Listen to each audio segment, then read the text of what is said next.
We're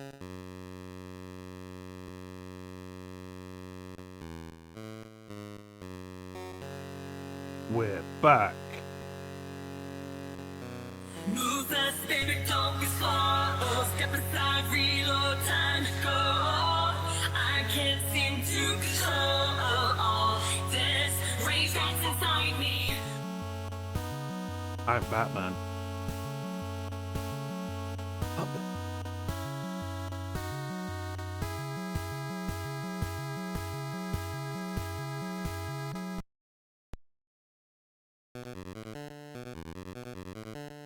So I was testing this out and saw this flicker and I was like, this can't be right.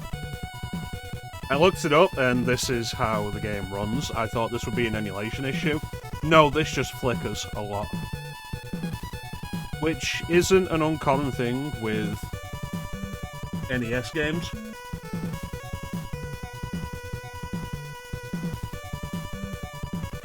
It's unfortunate, but it's just how the things are.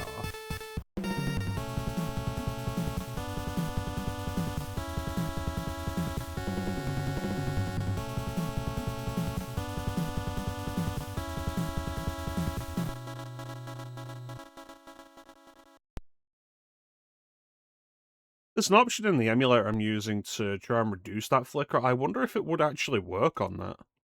Real quick.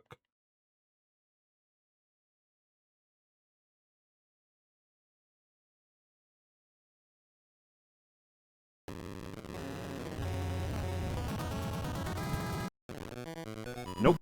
Alright, turn it off then. Well, never mind. Batman.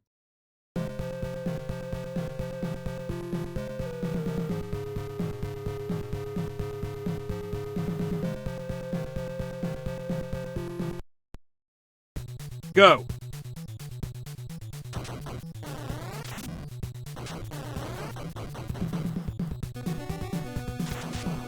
Wish I had a whip.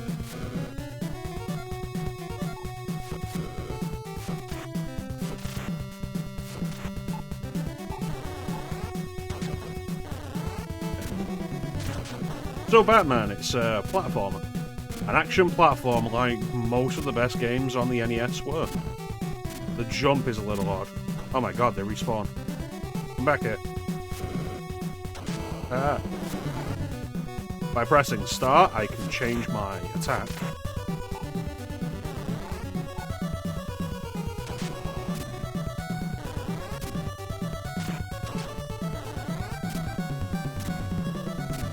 And I can jump off walls.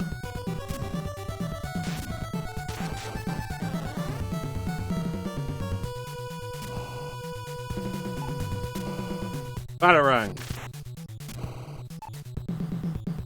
My god.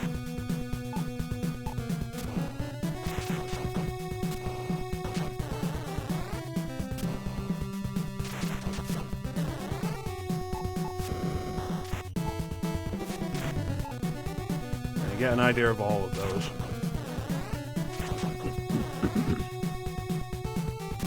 I've always heard really good things about this, but I've only played it for like 10 minutes at most.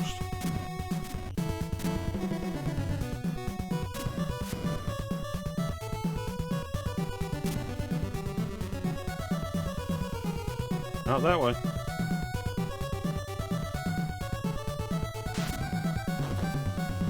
What a dick.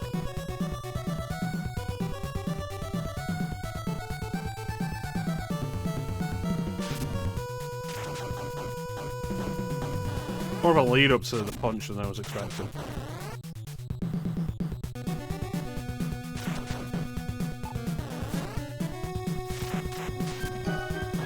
Oh, it's T.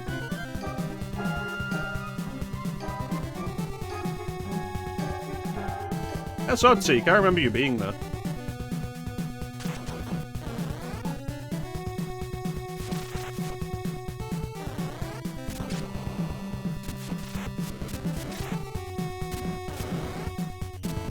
Unless I was dreaming.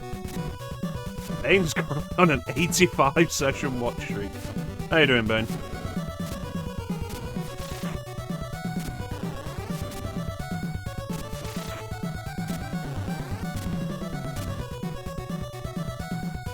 Did I get up there? No.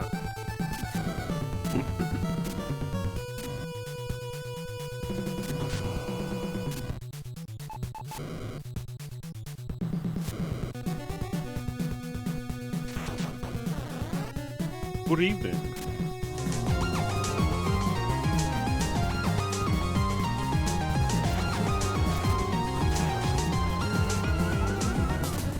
Should have more health. I'll just use my back gun. Doing alright. Doing okay. I wish I had more health.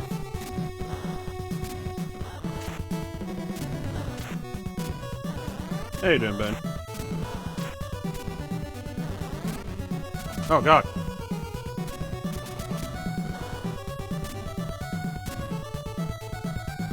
Where did he go?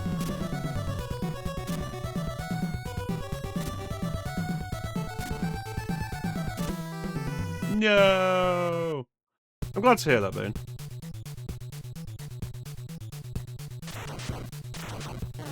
Wonder if I'll be able to beat this game. You have to get good really quickly.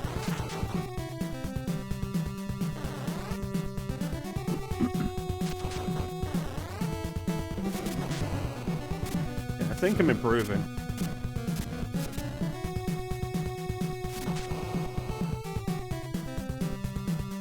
It is really cool. I've always kind of liked the way it looks kind of like the bat symbol.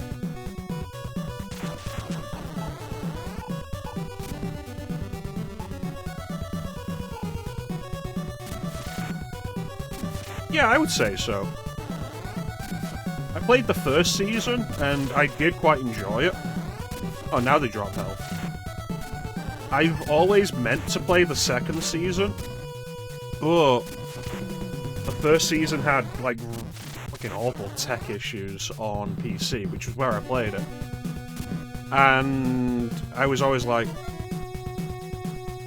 I got it on PS4, and I got the sequel series, the second season on PS4, and I was like, I need to replay the first season to get the choices to carry over to the second season on PS4, and I've just not replayed it. But I'd say it's worth a go. I quite enjoyed it. And Teak streamed all of it.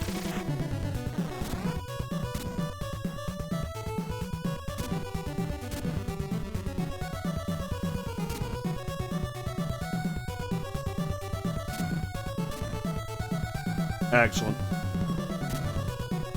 I actually have, I think, all of the Telltale games at this point. Gotham and its ninjas. Yeah, I have all the Telltale games on PS4 at this point. I got them in this big bundle that didn't cost me very much. Which is the only reason I have, like, the... Hello. Which is the only reason I have the, anything past the first season of The Walking Dead.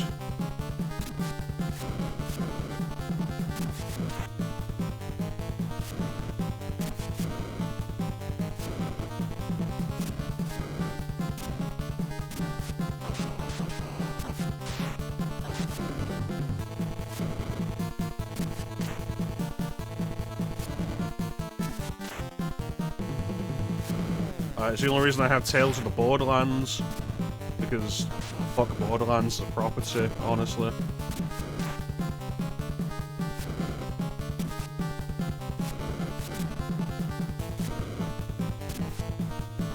I probably wouldn't play the Game of Thrones game, just because, like, let's be fair, Game of Thrones did not end gracefully, and I don't really care about going back to it. Ooh, clutch.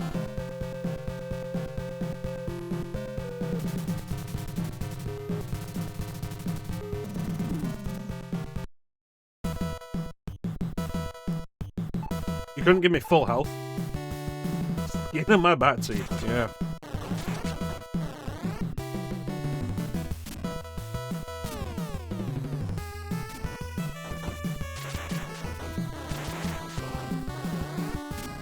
You never got past the second season? Game of Thrones, like, the first season's interesting, but fairly token, mostly because it's establishing a lot of stuff. I think once the world's established and it gets to build upon that, plus once HBO realised they had a success and were willing to put money into it, like big money, it absolutely became something really worth watching. And then by the end, it completely shit itself. Wrong button.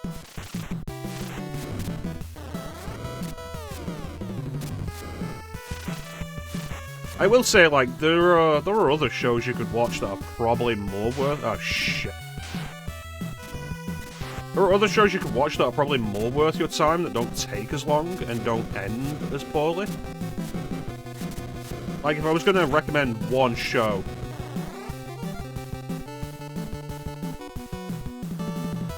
Excuse me. If I was going to recommend one show to watch that falls within primarily nerdy ideas that came out in the last 10 years, it would absolutely be Andor. I watched Andor, and I go back... Fucking hell. I watched Andor, and I think about Andor every now and then, and, like... That was really fucking good. Like, it was such great Star Wars. And it's kind of like Star Trek 2, The Wrath of Khan, where it's not just that it's really good Star Wars, it's just really fucking good. If you haven't watched Andor, I definitely recommend Andor.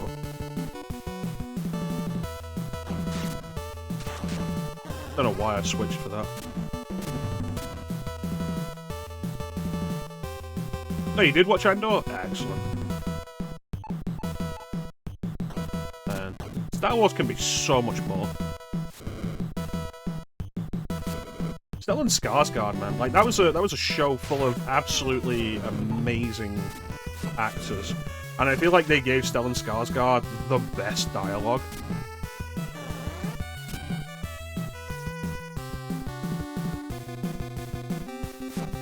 And there's also stuff like Andy Serkis is in it for like 3 episodes, and it's like, oh yeah, Andy Serkis can actually act. He's not just like the motion capture guy, he's also a really good actor. Andor was fantastic.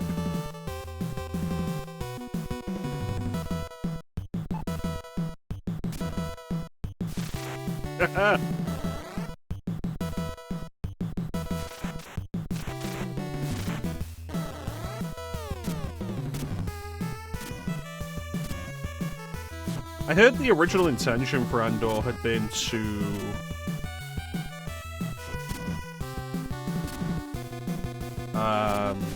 like the first season is 5 years before Rogue One, and I'd heard the intention had been for each season to cover a year leading up to Rogue One, and they got the second season and were told that that would be it. And I do wonder if it could have, like, lasted 5 seasons. Like, I believe they could have probably worked it out, but... I do wonder if it would have been as immensely compelling if that had been the case.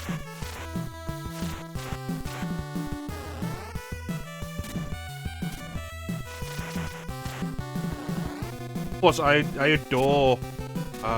the view into the Imperials.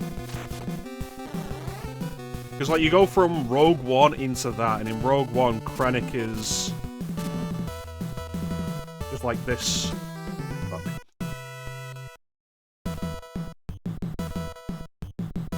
Krennic is just this... kind of... he comes across as a toady. An ineffectual toady who has some small measure of power and is massively overplayed by the people above him. And then Andor really wonderfully expands that by showing the people below him and how much of a terrifying force he is to them. And it's a fascinating look at the Imperial ladder, I think, and a good descriptor of why the Empire was basically always doomed to fail. The way the entire setup works. of it's essentially people always looking to one-up the others, all of them essentially constantly living in fear of the people above them, like, doing horrible shit to them. Because, like, it starts with the, starts with Syrup, and, like, his whole thing, and it goes to Dedra, and then to her boss, played by the guy who played Qyburn in Game of Thrones, whose name I cannot remember. And then from Dedra to Krennic, and then you think beyond that, Krennic to Tarkin. And it's definitely fascinating.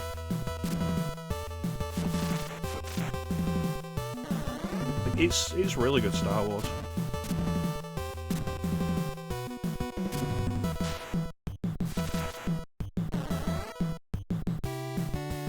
And it's another one of those things, I think, of,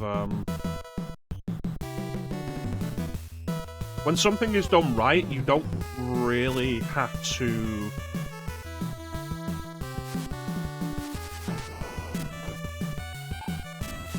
be a part of the pre-existing idea or experience.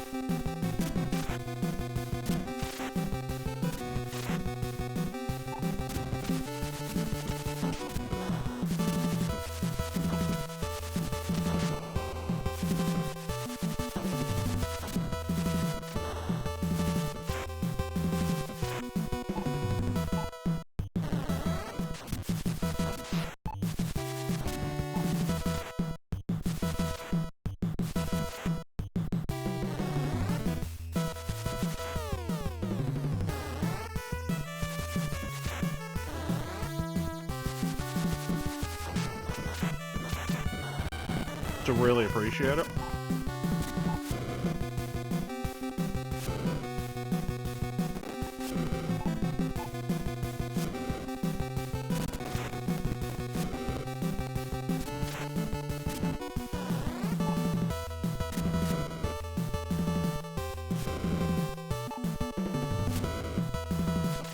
It's the same reason I hold up Captain America: The Winter Soldier is my favourite Marvel movie, because it's so much more than just being a superhero movie. These ideas of what things can be challenged, and can be so much more.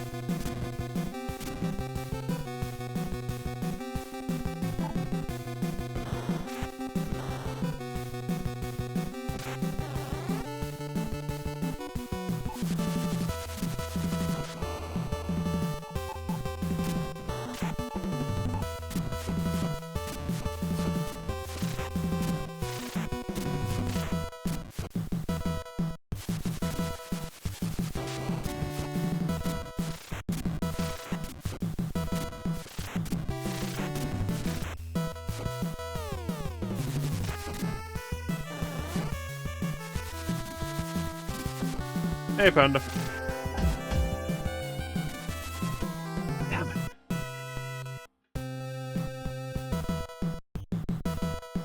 Yeah, I think things can be more than they seem to be to begin with.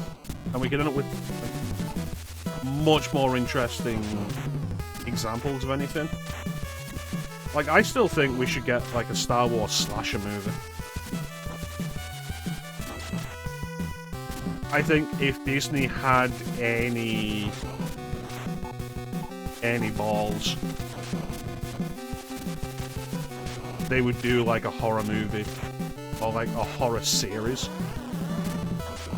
that is Star Wars, or do like an anthology where each episode is a different thing and one of them is a horror.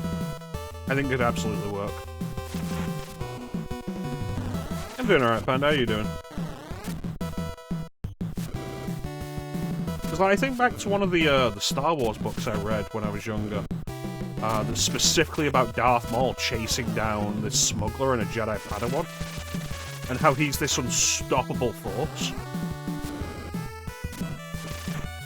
And the whole thing does play out kind of like as a slasher movie, and it's really good for that idea. Excellent. Playing Batman on NES. This is a game that's older than most of us.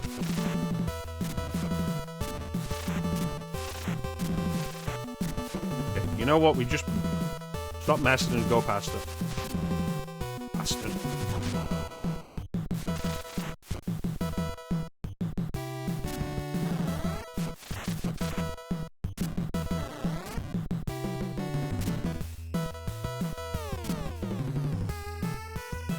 Well, never mind.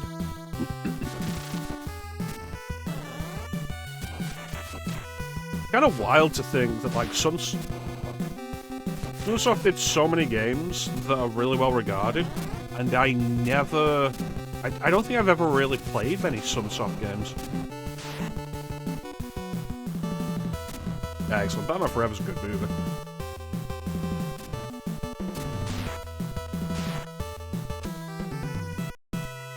Damn. Alright, looks like we're doing this for the next while. Yeah, I like Batman Forever.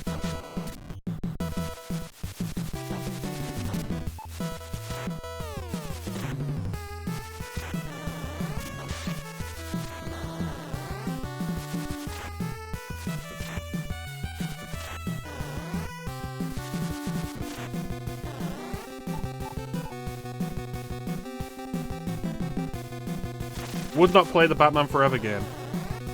Would not recommend the Batman Forever game.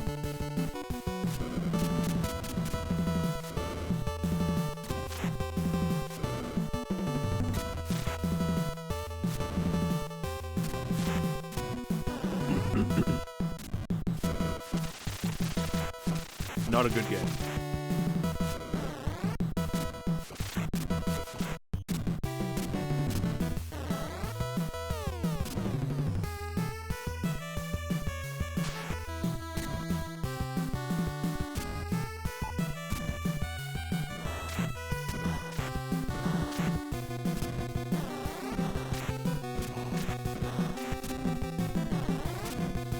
This game was giving me so much earlier, and now it's giving me nothing. Nothing but pain.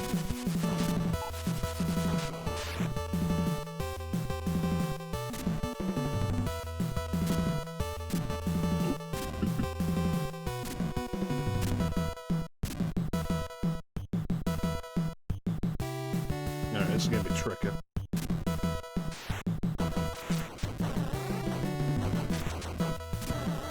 Good.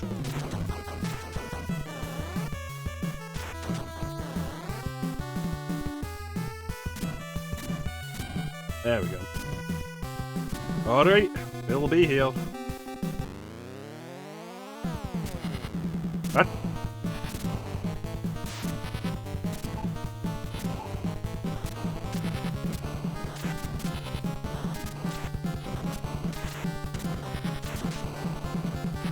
Good.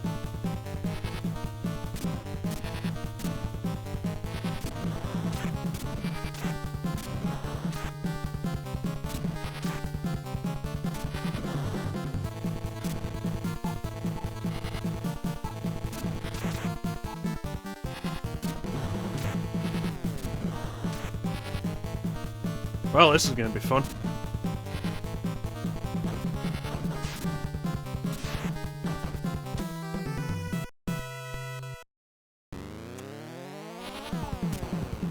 Oh, no.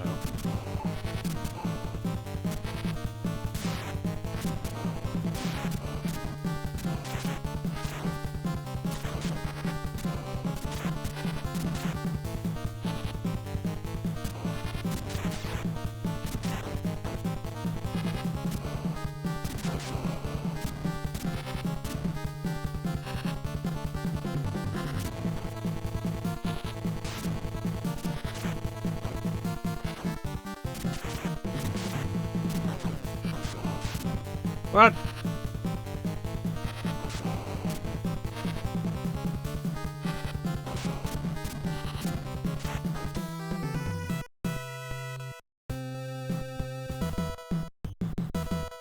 I don't think we're ever going to get past this. Hey, stuff.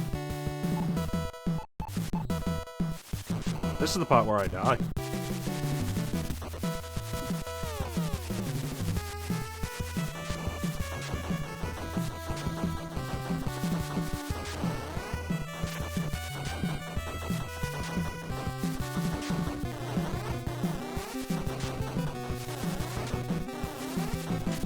So I'm pretty sure I can get past this now, but I will absolutely need a lot more ammo.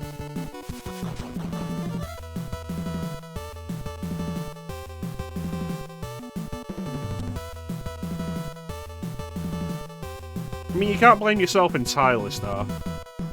I had no ammo.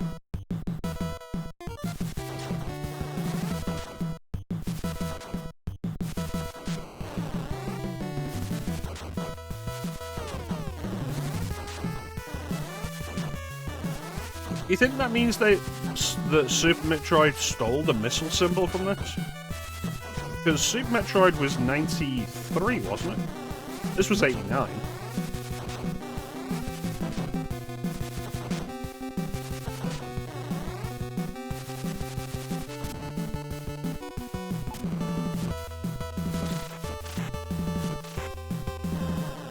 Perhaps.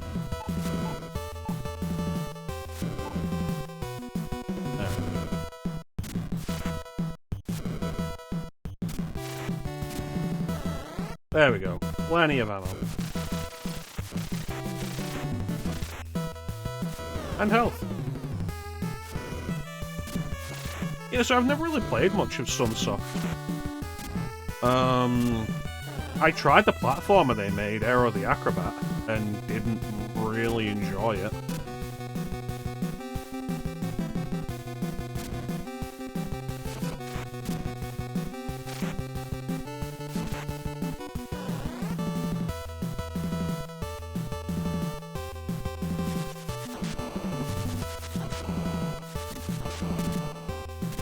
There we go.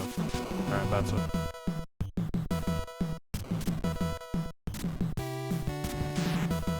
Fuck you.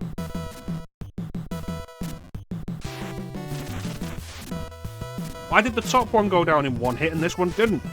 Fucking... God damn it.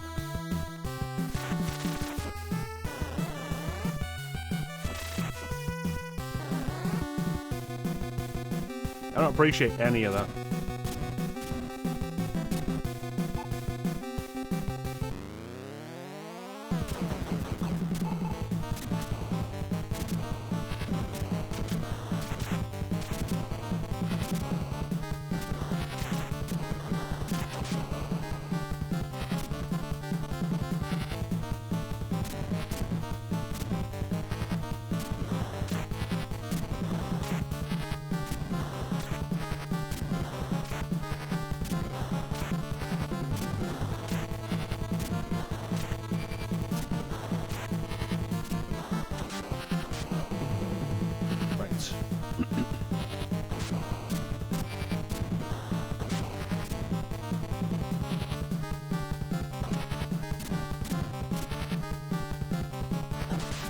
Nope, that'll hit me.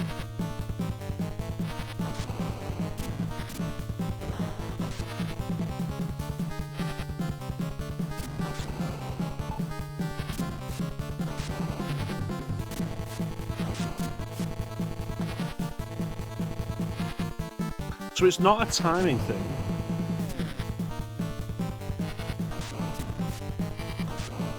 It's when I attack.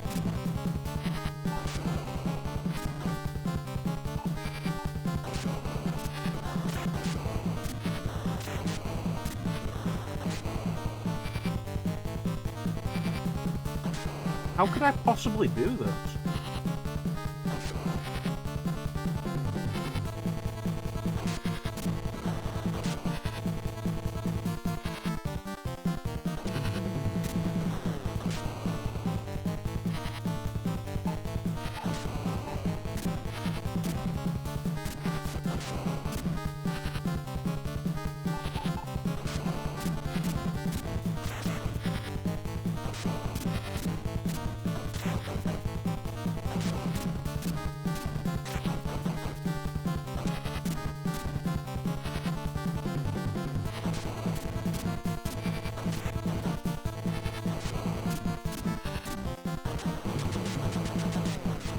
That was risky.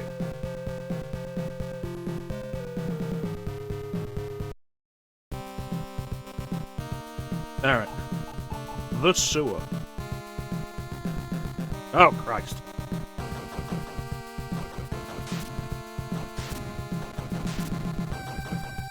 Is this Lawrence? That was... None of that was pleasant.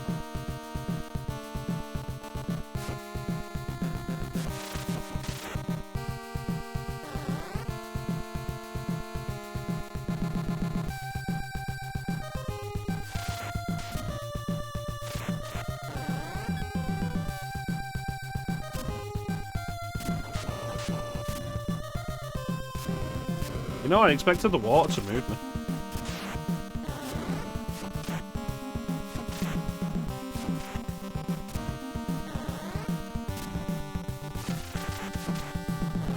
Will this be the hardest Batman challenge I have faced yet? Will I play Batman Return of the Joker? Why is Batman Forever so bad?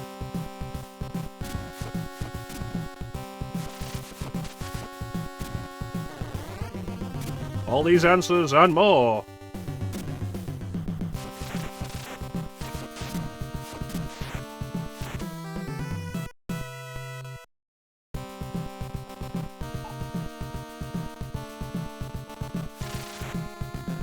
Okay, do not hesitate with those. I'm beginning to feel like these guys have, like, a random amount of health.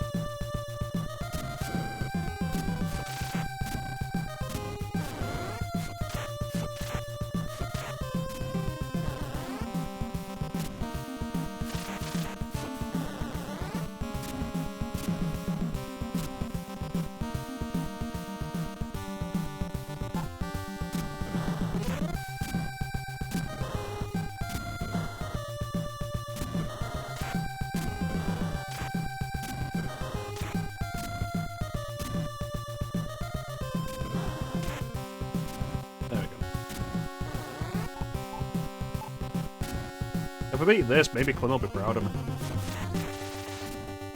There were two of them?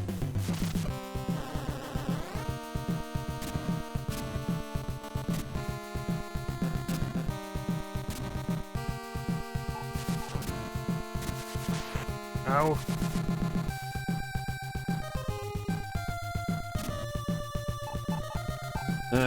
This is one of those games where, like, if you've got the time and the will, there's no excuse for not beating it because it is unlimited continues. Oh no. Oh no.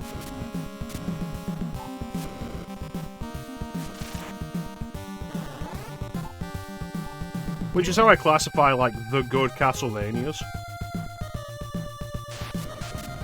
I mean, I say that, and, like, I'm specifically talking about how Castlevania Bloodlines doesn't have unlimited continues. But it's not like Bloodlines is a bad game. Because it's really not. Bloodlines is fantastic. I adored Bloodlines. It should just have unlimited continues. Like the others.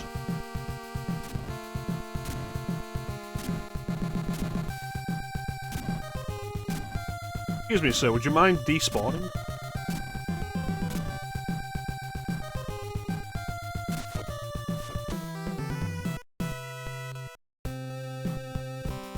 Well, this is gonna be the night.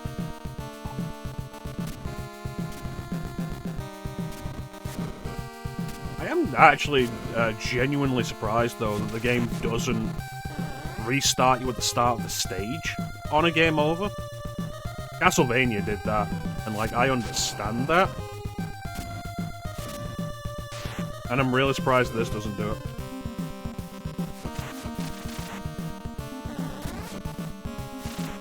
Sometimes they're so aggressive. Fuck off.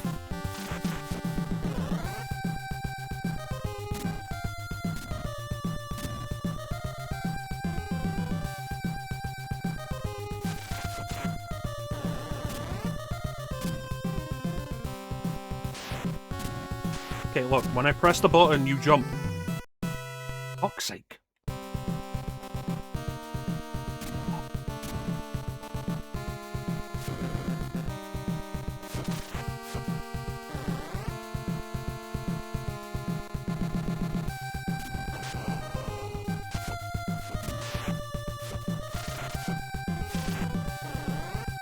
I hate these guys.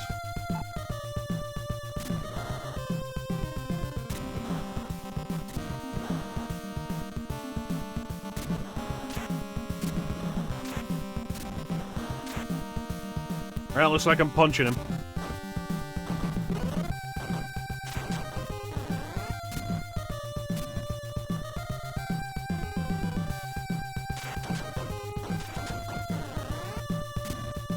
Alright, I'm Batman again.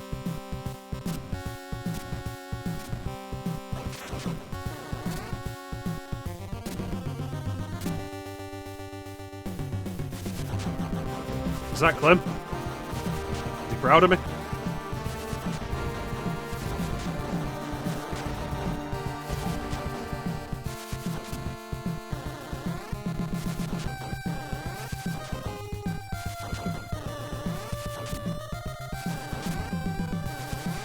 Okay, stop doing that. Hey, Clem.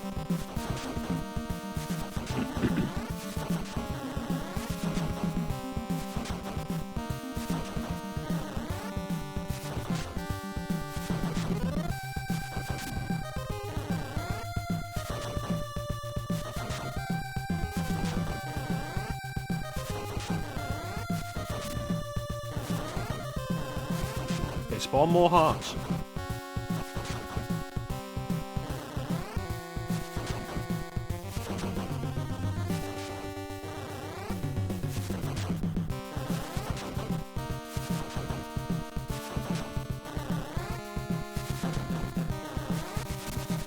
Haha, Batman. Hello, Clem. I'm Batman.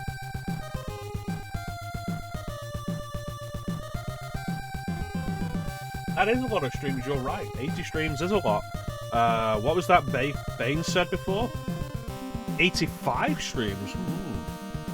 Looks like you're in second place, Clem.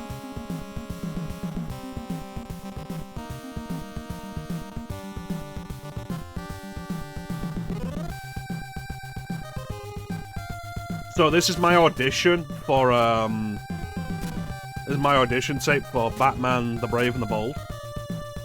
Which is going to be part of James Gunn's DC Animated Universe. If you missed a couple, shouldn't it have gone back down to like 0? So this is my audition tape for Batman Brave and the Bold, part of James Gunn's DC Universe. I'm Batman.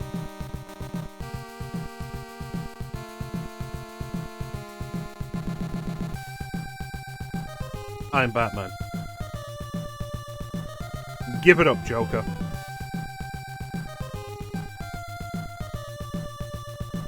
Robin, no!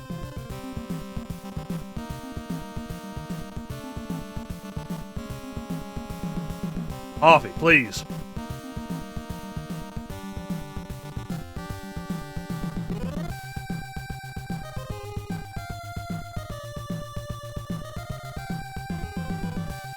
Thank you, everybody.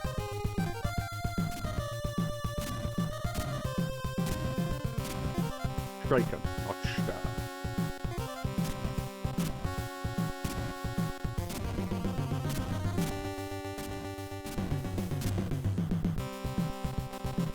Oh, I'm in caves. Is this game based on a movie? Because I feel like it's not. Fun fact, I've never played this far in this game before. Oh no. It's the Joker's diabolical death machines.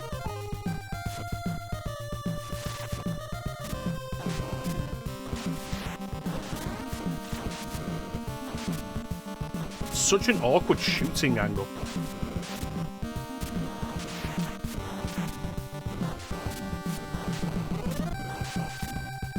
Aye!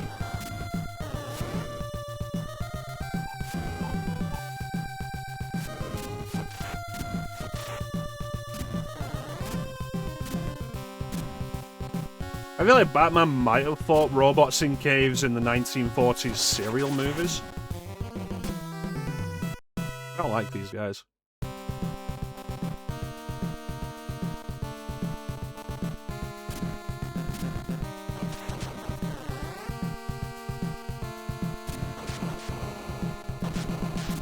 So here's a hot topic for you, Clint. Did there need to be a 5th Rambo movie? Can I skip this? No.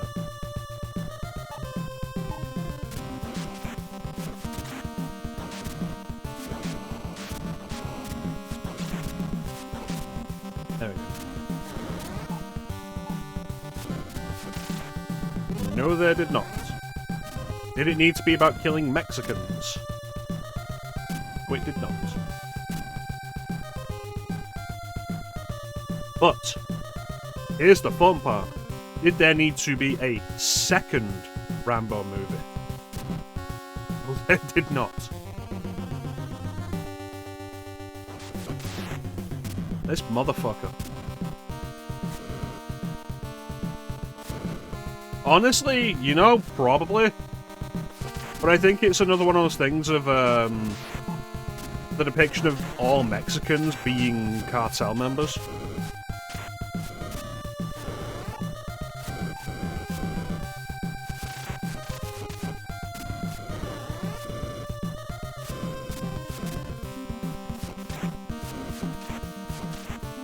It's such a weird idea to go back to as well, like, First Blood is such a fascinating piece of cinema, and then Rambo First Blood Part 2 is not that.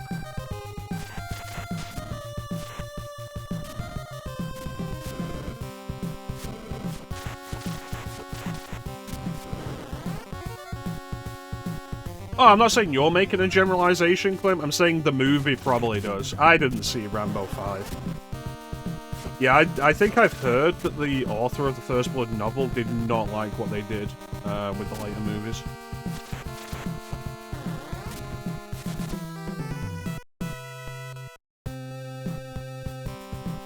Imagine I'm just sat here accusing Clem of saying that all Mexicans are drug dealers and cartel members. Like, imagine if that was a thing that happened. I would never do that to Clint.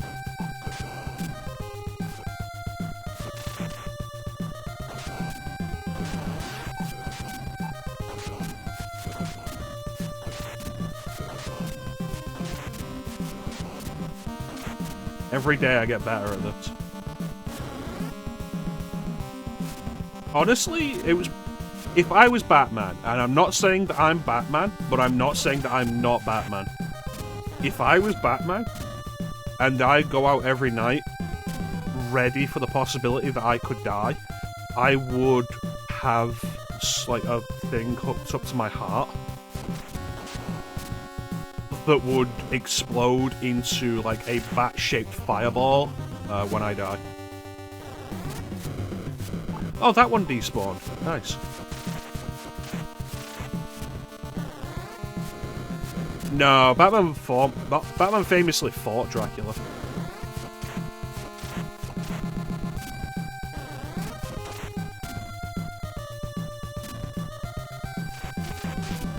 Why?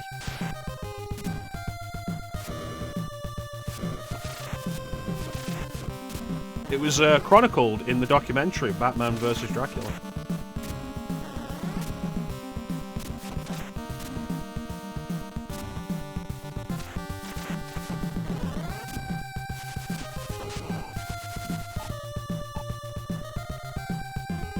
Batman fought Xenomorphs, Batman fought the Predator. I never read Batman vs. Alien, the first one. I read the second one, it was fucking stupid. It's also such a comic of its time, though, because the whole thing that Batman's working on before the aliens become a thing in that storyline is that he's dealing with Blockbuster. And it's like, who's ever dealing with Blockbuster?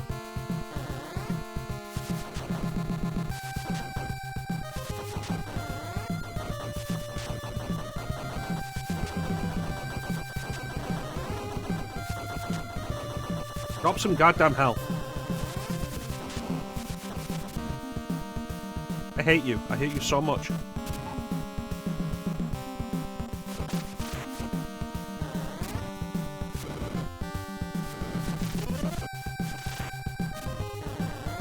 Yeah, that second one was, was odd. Like, it ends with some crazy scientist merging the DNA of the Xenomorphs with the DNA of various Gotham supercriminals. Which was...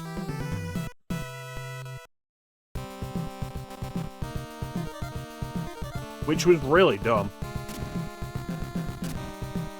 And there's a specific panel I remember from it where, like, the Poison Ivy one gets really close to Batman's about to eat him. And, like, doesn't because she's stupid. And I remember reading it, and I'm thinking, like, what is the value of a Poison Ivy Xenomorph? Like, you're just gonna, like, what, you're gonna make a Xenomorph poisonous? You're gonna make a Xenomorph sexy? Because let me tell you, neither of those things make it better at killing. Because it's already so good at killing.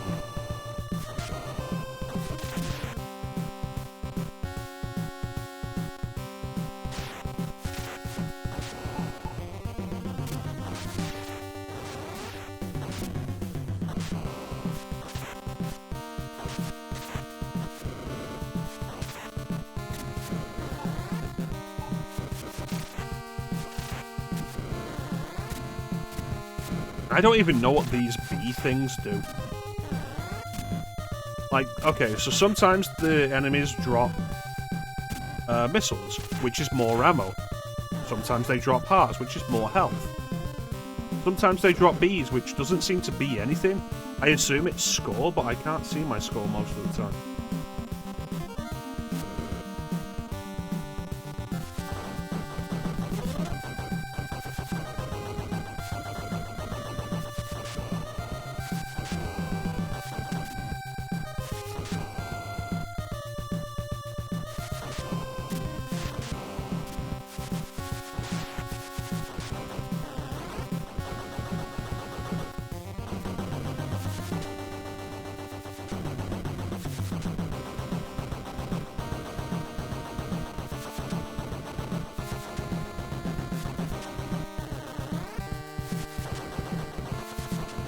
Just drop health. God damn.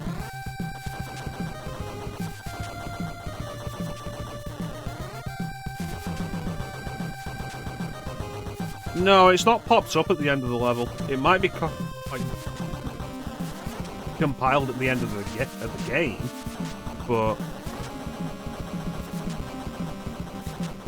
the levels just end. I don't think it even comes up when you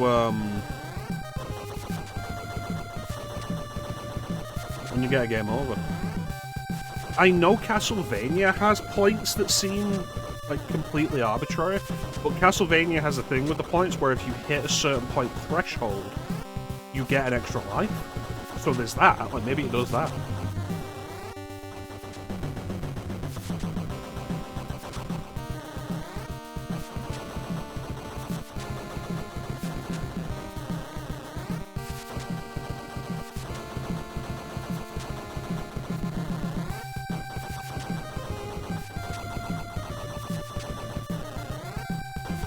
One more heart. Later, fucker.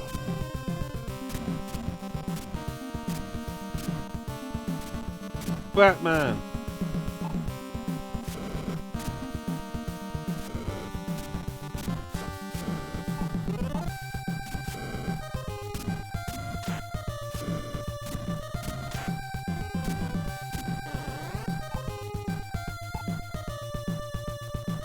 Okay, add to my score, alright. Which is what I was expecting. But what's the value of the score? Do I get extra lives? Slim, read the manual for me, please. Slim, we're gonna imagine this is 1989, and we're both sat in your house, and...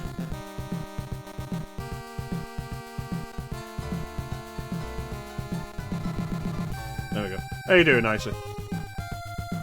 We're gonna imagine this is 1989 and we're both sat in your house and I'm playing the game and you're reading the manual and you're letting me play the game because...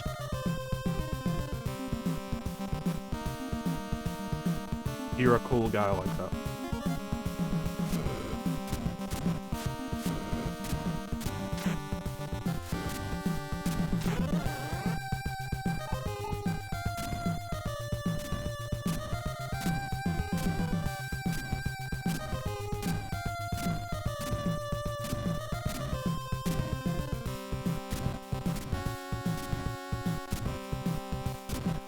do it.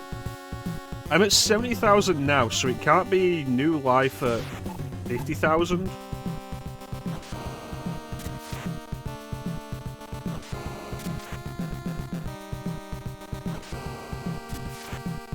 Excellent. Come and play Batman with us. Thank you for purchasing Sunsoft Batman Game Pack. No. Sunsoft Batman TM Game Pack.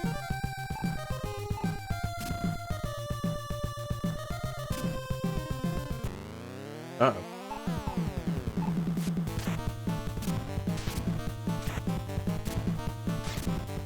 I do not know how I could possibly be fast enough to dodge that.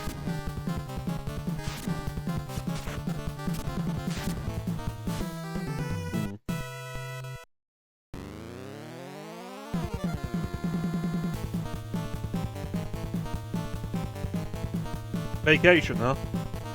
Have a sound alert for your vacation. Suck my presidential cock, bitch! You fat-ass piece of shit! You tubbalard-looking motherfucker! What? What? What? What? What? What?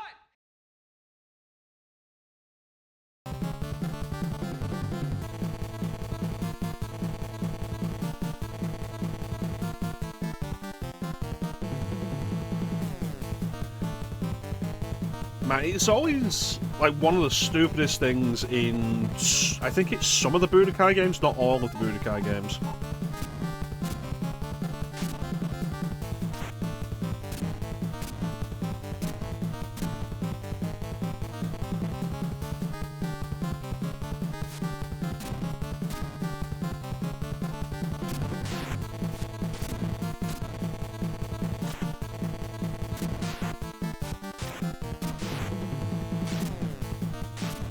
Fuck off!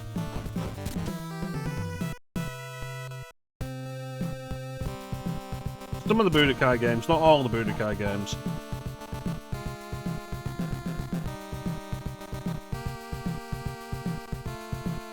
Excuse me. Some of the Budokai games, not all of the Budokai games, where some characters have their names in their health bars, and also trademark. And then other characters have their names in the health bars with registered trademark.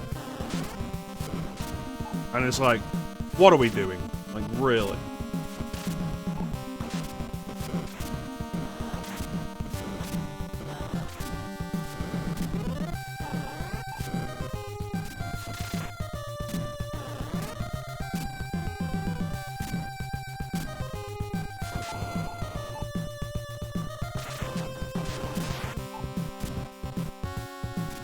That one despawned again. Odd.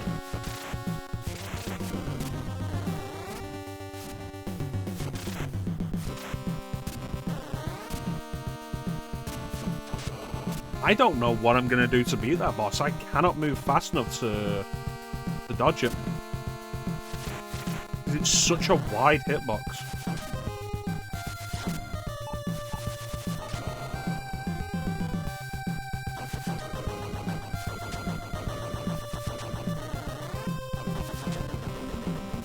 Mark my best score. Well, I got a game over, so my score has gone down again. Oh, I believe you. I think I was on 70,000 something. Clem, could you write 70,000 and something while I'm playing this, please? Thank you, Clem.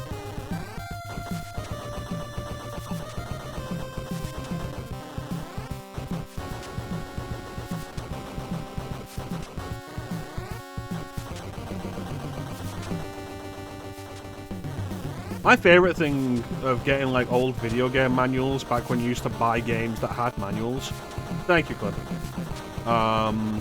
would be, like, you guys probably wouldn't have had this in America. Bane would know what I'm talking about. Where you'd buy a video game and you'd read the manual, like, maybe on the way home or whatnot, and the manual would be really thick, and you think, wow, there's a lot of stuff you can go through. A lot of stuff to read. And it turns out that it's actually just 10 pages of information, and the rest of it is the same information in, like, 3 other languages. Really? Every level's description?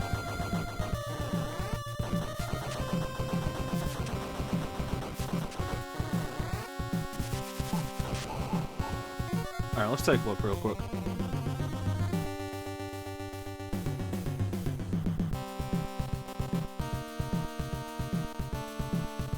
Yeah, thank you for purchasing the... Fuck off. Thank you for purchasing the Sunsoft Batman trademark game pack. Please read this instruction book carefully before is bold, in bold, starting to play the game. In doing so, you'll be able to play the game better and enjoy it even more.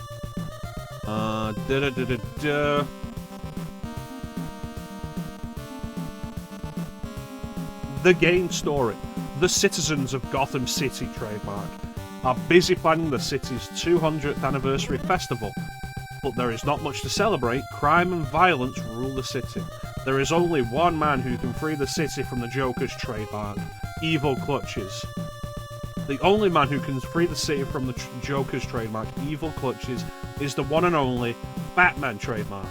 With your help, the Great Crusader trademark can defeat the Joker and save the good people of Gotham City.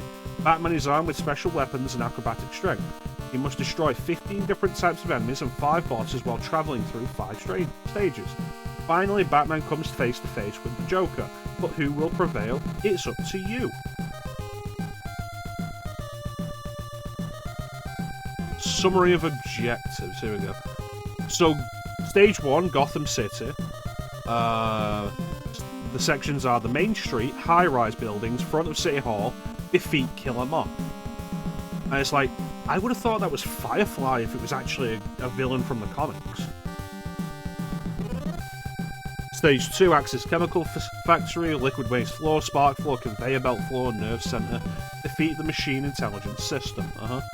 Stage 3, Underground Conduit. Underground Conduit 1, Underground Conduit 2. We're currently in Underground Cavern, and the boss we're fighting is the Electrocutioner. Stage 4 will be Ruins of Laboratory.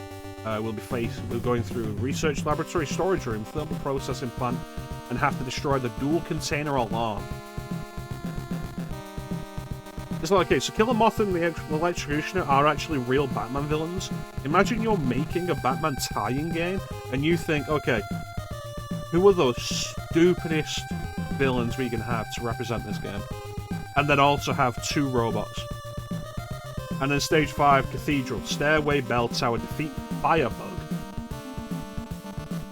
Final battlefield of Batman and the Joker. Gameplay operation, interstage demonstration. Gameplay introductory demonstrations are shown before each of the 5 stages. Demonstrations are designed to familiarise you with the stage you're about to play. Wow, they do actually have quite a bunch about this.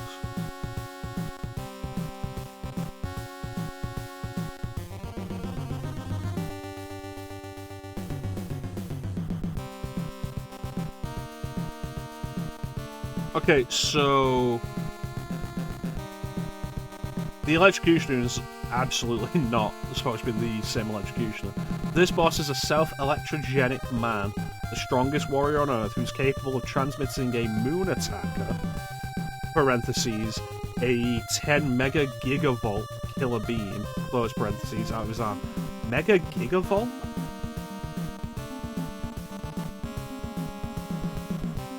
Bat weapons, bat items. Batman's movements, on-screen display, Batman's power life, and then scores.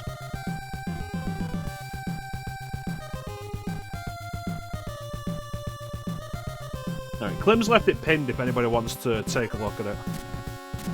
Now, remember when manuals used to actually be worth reading? Remember when manuals existed? Remember when video games were fun? And now they're just like a multi-billion-dollar industry that's all about how much money we can wring out of everything.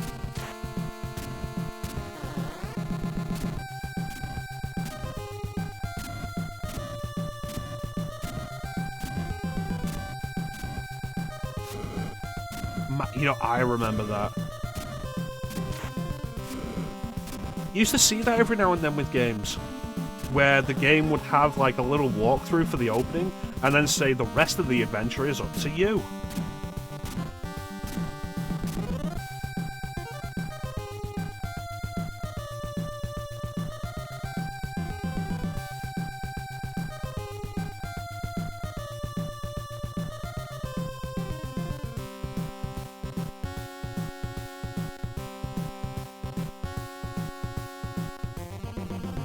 Delta guy, but still, yeah. Character bios, blood types. Very important to know character blood types. Apparently, it's a Japanese thing that they believe blood types represent the represent character personalities. It's why Resident Evil has always been so upfront about character blood types.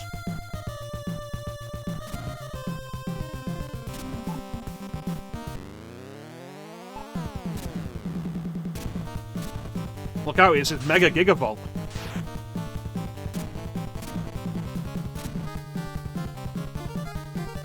I don't know how I'm gonna do this.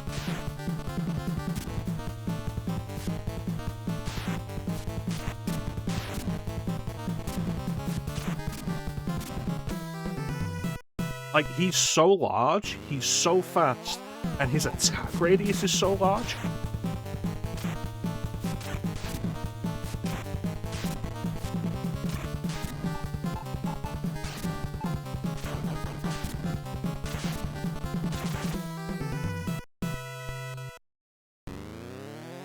Yeah, I remember seeing the ad for Chocobo Racing on the back of the Final Fantasy VIII box. And I always wanted it because I love Chocobo Racing in Final Fantasy VII.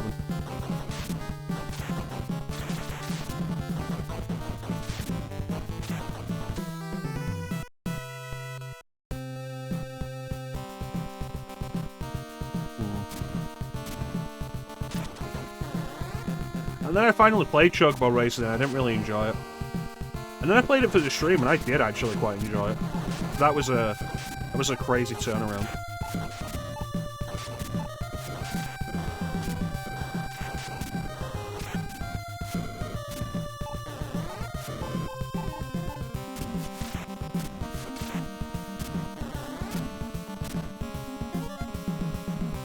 Stretch my knee.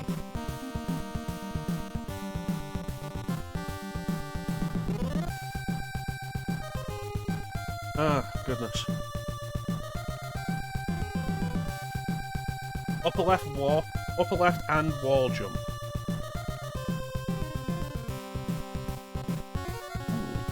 I'll have to try that. Is this going to be one of those games I end up doing in, like, under, like, 2 hours? And then I have to be like, am I gonna... Fucking bastard. Am I gonna have to, like, figure out another game to play?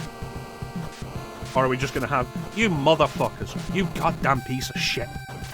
Fucking respawn bullshit. Fuck you. Ah!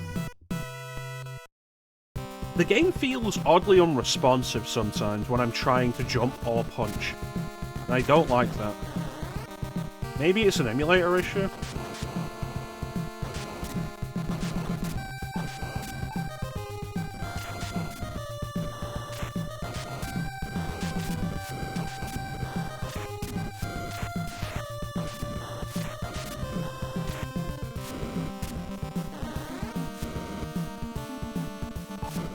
Clem, you can actually add quotes.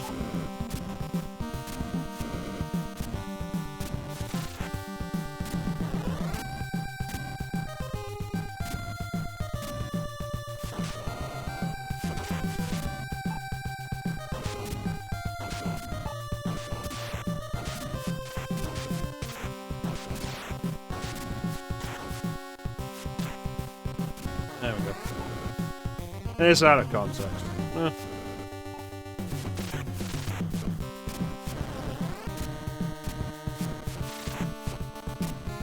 There is another quote we have that's kind of like that, where I start saying one thing and I say another thing. From Alien Isolation.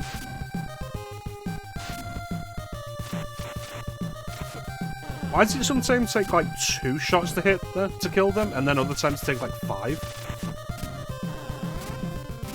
Do I even like this game? Yeah, well, I remember the context very specifically for it. It was kind of funny. Whereas, like, there's a bunch of dudes on the other side of a table, and I'm like, okay, are you fucking kidding me, you goddamn cunt?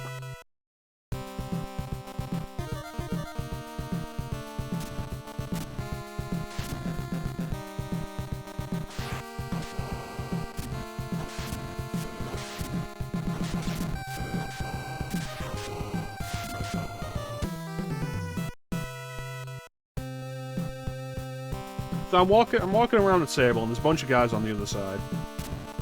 And I'm like, okay, I'm gonna live and let live. I'll stay on the other side of the table here, so you know I'm not a threat. And like, we'll all go our own way, and everything will be fine. And we'll all be happy. And then they shot at me. So I became immediately very aggressive. As is my right, as a red-blooded American, who is actually English. And I said I was going to shoot them in the brain. I then proceeded to shoot them in the brain, because God forbid that I be a man who does not keep his promises.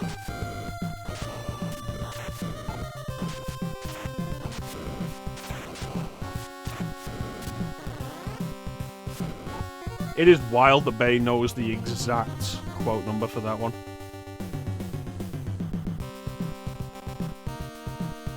It's a shame we didn't get that one clipped, because like, without the actual scene and the tone of my voice, like, I don't think it conveys it quite as well.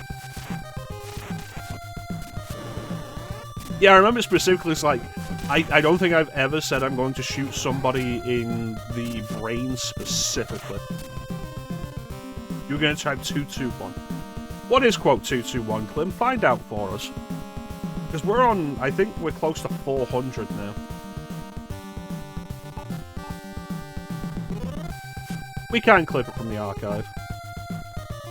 That man is that man is trapped inside the Phantom Zone. It's okay, he's out now. Alright. I've said some wonderful things over the years. And Bane has captured so many of them. And he does such a good job with them.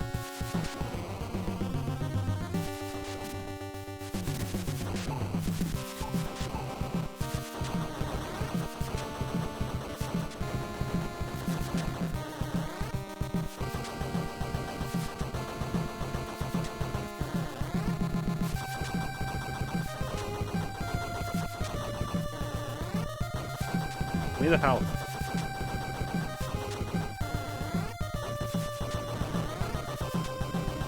Do I hate this game?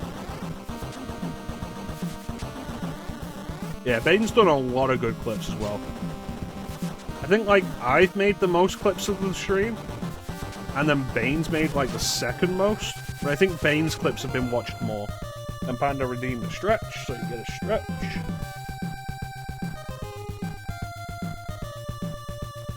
It's weird, the stretch hasn't been redeemed in, like, months, and today it's been redeemed twice. I don't have a hydrate redeem like a lot of other streamers do, because like I will drink when I feel like it.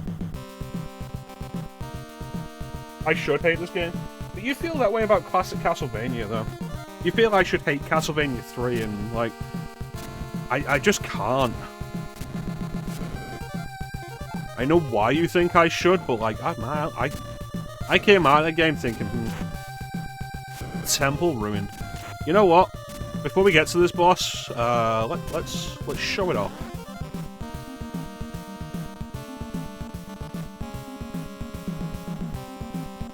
I wanna take a break. You don't feel that way? That's a lie. They told me in private, like, Becca, you should hate Castlevania 3. That was such a bad game. It's like, Clem, I love Castlevania 3. I don't know why I loved it. It was very violent to me.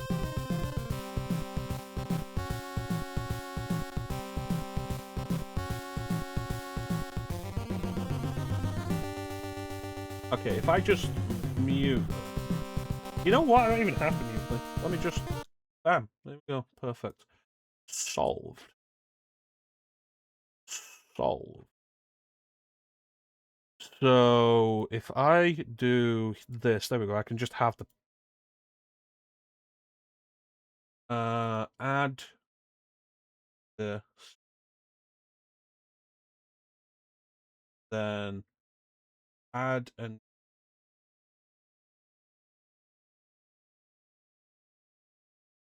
and I select.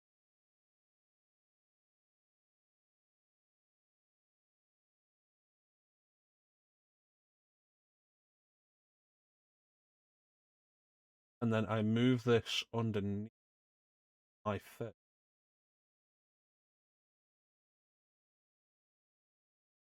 There we go. Move it underneath my face.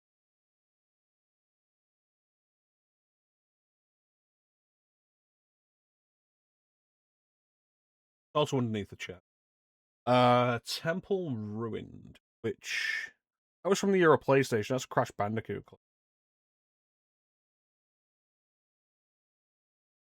This fucking clip. This clip that Teak made, that he's now made into a command on his stream. The bastard.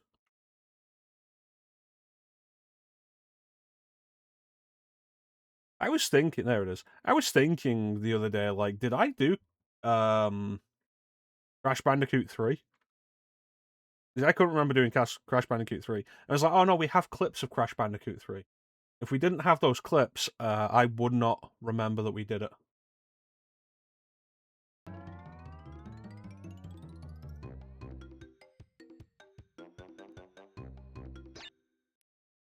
Anyway. You guys hear that okay?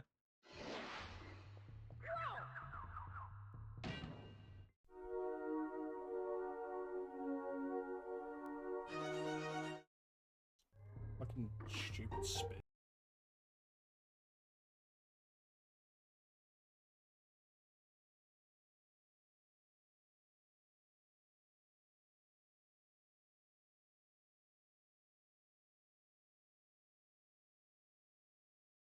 Teak made this. What's this one that Teak? God damn it.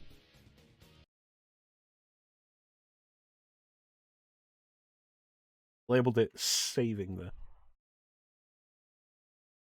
Teak the Gamer once ate a burrito laced with nanomachines that turned 73% of his organic matter into mechanized parts. He got better. Yeah.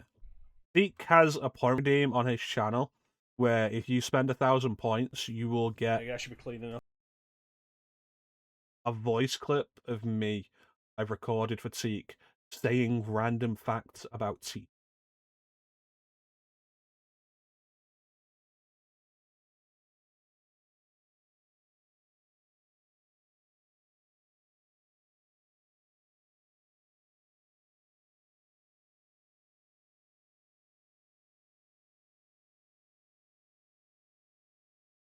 Here's a good one. This features Clem.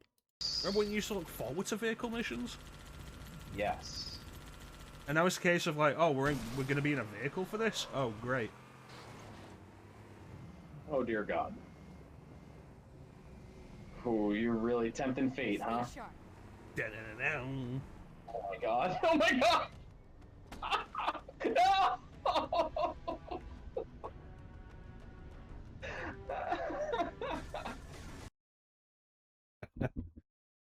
That was a good one.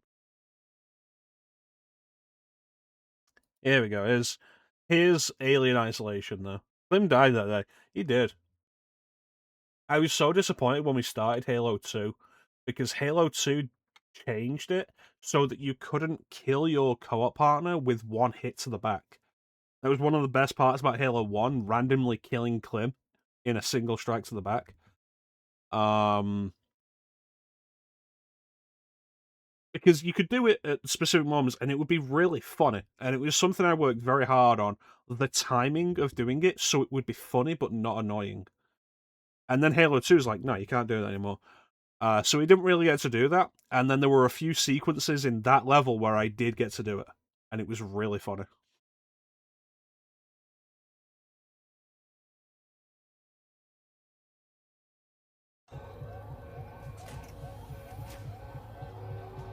Honestly, I just want to smack the Xenomorph in the face. Like, oh no, you're about to kill me, but you're also just kind of posturing over it, and I have a wrench. Sure, you'll bleed acid blood and kill me, but hey, at this point I consider myself dead anyway, and fuck you. So that's a clip made by Bane. He liked that so much that he clipped it, and also made it into a quote. Here is also the other clip we have from Alien Isolation, where I was just really tired of it. Okay. Come on, Alien, come and kill me.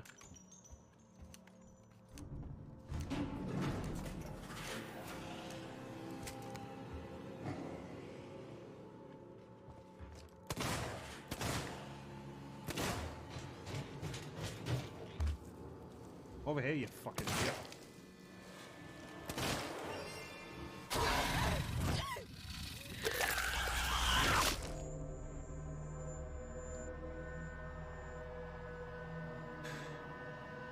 Now it's taking too much time, and I feel like something has gone wrong with that anyway.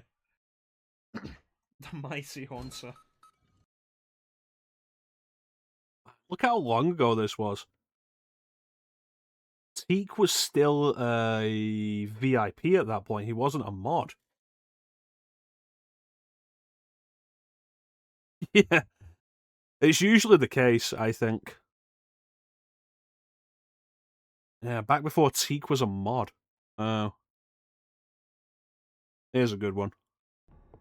No one's gonna ignore my stream. Everyone's gonna follow. I like that one. It's crazy how many of these are from 2020. I think about it sometimes and like, oh, I did Alien Isolation 6 years ago. Yeah, 7 years of streaming next month. We've got an ad coming up soon, so like we're not going to play more Batman before the ad. Take a look at a couple more of these. Chance clip this one. Hey, look, there's Death Egg Robot's face.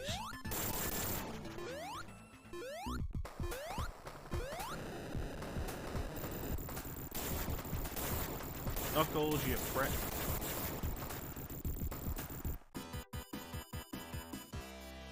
Hey, look, there's more of Death Egg Robot's face. Hey, I'm dead.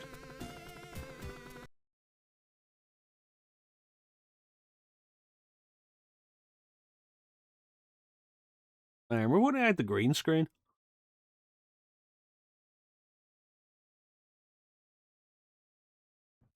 You want it? You are not worthy of its power!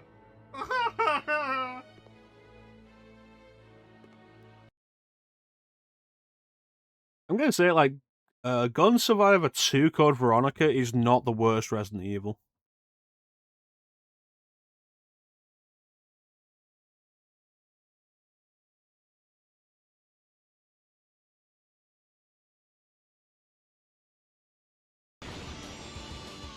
I'm gonna keep saying nonsense words. Oh, jeez! Fucking hell! Someone clip that. I was so amazed by that.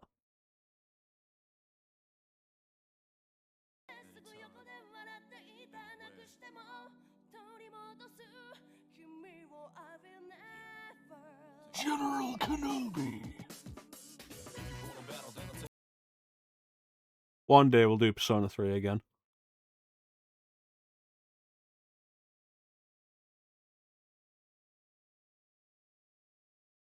What else we got? We can watch one more before we run this ad coming up.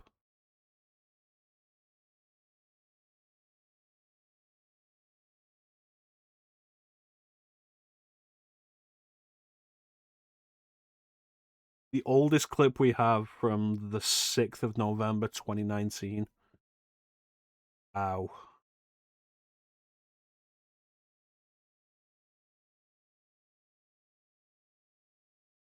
This is one of my favourite clips to bring up when I'm talking with Ali. From the first time we streamed Lords of Shadow during the original Castlevania Marathon in 2020. Good times. This was actually pre-COVID lockdown. I remember because COVID lockdown happened while I was streaming Lord Shadow 2, I remember I got a call from my boss at work, and he said, like, we don't need to be in tomorrow because we're on lockdown. So this is 2020 pre-COVID lockdown. It's not fair. I never lose. Yeah, look, kid, I beat you. Piss off. You're a cheat. And you're going to pay.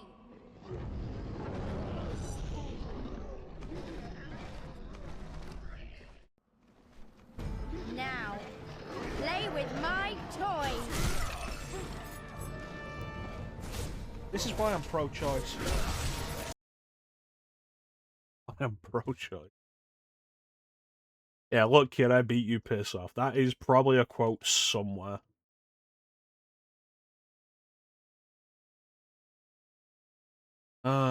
Good times. I was less depressed then. Fucking wild.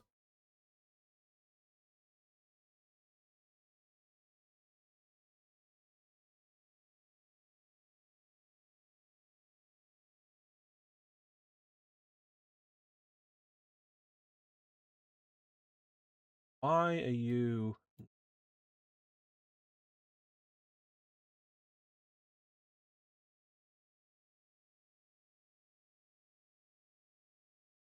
Good times. Got some good quotes, some good clips from over the years.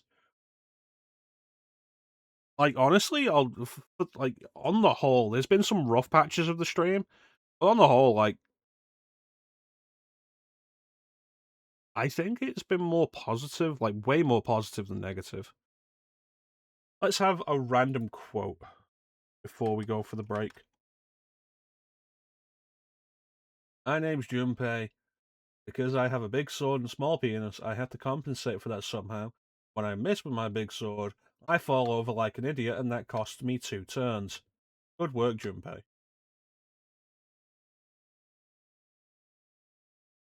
Yep. Oh, and Clem, when I was talking about reasons to play Persona 3 Portable over Persona 3 FES last night, this is one of them. It doesn't cost 2 turns when a character is knocked down in Persona 3 Portable.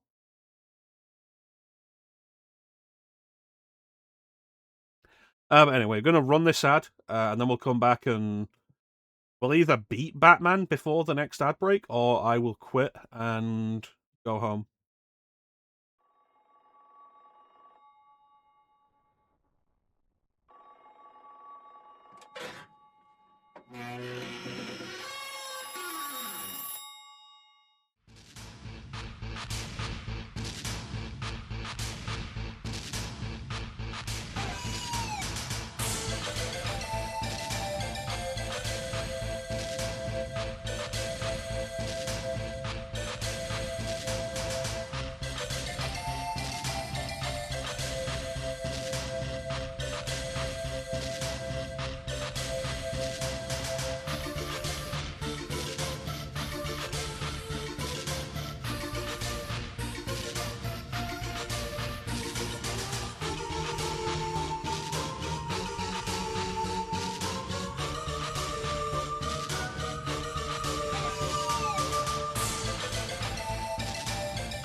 And we're back.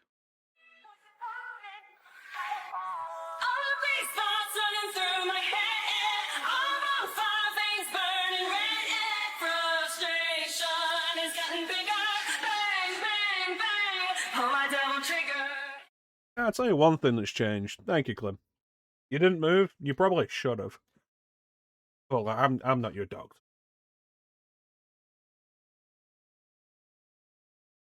I'll tell you one thing that has changed.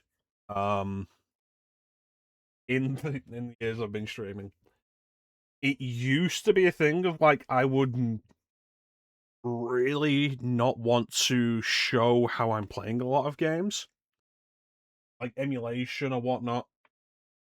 Like I wouldn't want to be showing like, oh, I'm emulating.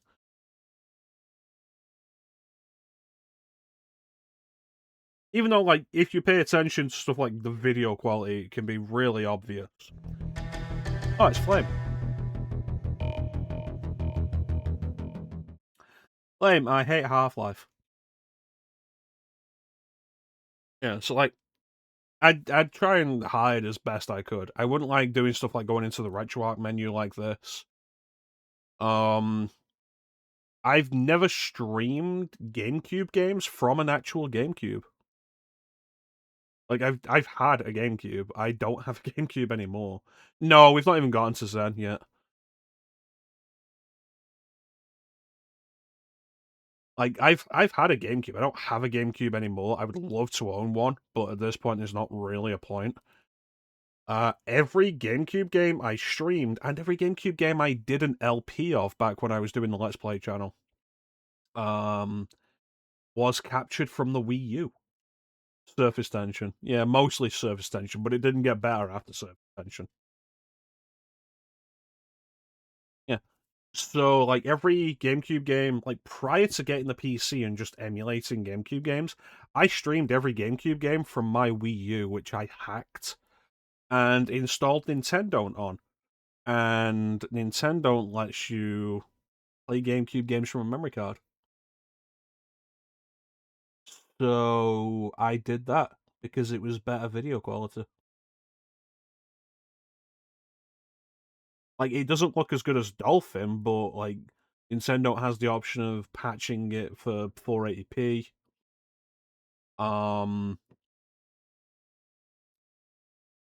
Which you probably shouldn't. It has issues.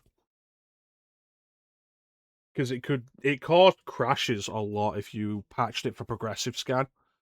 But it was a cleaner video signal through HDMI. And you could set it up so you could run the GameCube games, and you could play the GameCube games on the Wii U gamepad, which was really nice. So, like, I could take my Wii U gamepad into the bathroom, which was, like, next door in the place where I was originally streaming from, and just play GameCube on the toilet, which was really nice. And,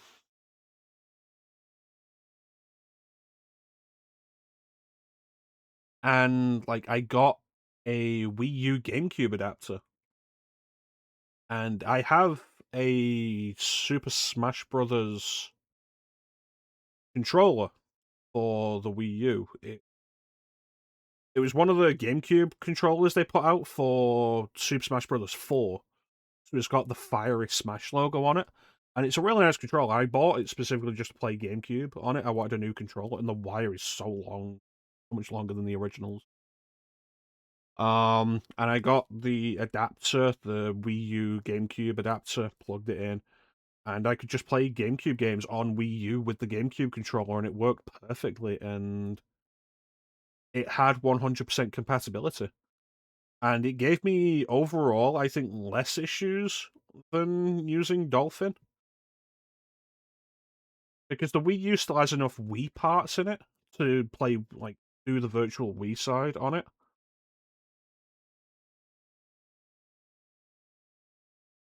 That it is technically capable of just playing GameCube. And it's great. Like, if you have a Wii U, absolutely hack it. There's a lot of reasons to hack it. One of them is for GameCube, full GameCube compatibility. And because the GameCube compatibility goes through the Wii layer, the virtual Wii layer, So you can access it through, you can set up to access it through the Wii U menu. Because it goes through the Wii layer. You can do the same thing on a Wii. Like, you can pick up a Wii and hack it incredibly easily, because the Wii is incredibly easy to hack, and set up Nintendo on it and just play the entire GameCube library on it like that. And I think it's probably the easiest, simplest way, possibly the cheapest now.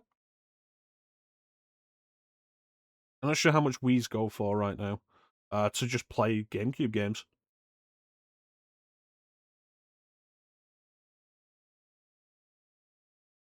And it's worth it, I think. GameCube's a fantastic library. Technically, a backwards library would have been possible, yeah. There's no issues on it. Like, if you're generally curious, go through all of my early stuff. Like, before I switched to Dolphin, because I got the PC, there's a specific point, and it's during my second stream, my second streamed playthrough of Skies of Arcadia Legends. At some point during that, we switched from playing it on the Wii U to playing it on Dolphin. I just took the save from the Wii U, and put it onto Dolphin on my PC. And so, like, everything before that switch, which is super obvious because, like, it goes from a 480i signal, I think it is, being like shoved through an HDMI through an HDMI connection. Goes from that to 1080p rendered. So, like, visually it's really obvious. Every GameCube game I streamed and Let's Played before that is done from Wii U. And you can see the quality of it. You can see that there are no visual glitches. There's no emulation issues or anything to go through. Like, I've tried to stream Star Wars Rogue Squadron 2 Rogue Leader a few times, and I've had issues with it. I did a full Let's Play of it years ago, and I was doing that off the Wii U, and there were no issues. There's your difference. It is fully compatible. And yeah, like, it's one of the biggest differences. I would try and, like, hide the emulation side, the modding side of it a little bit on stream, and now I just don't care.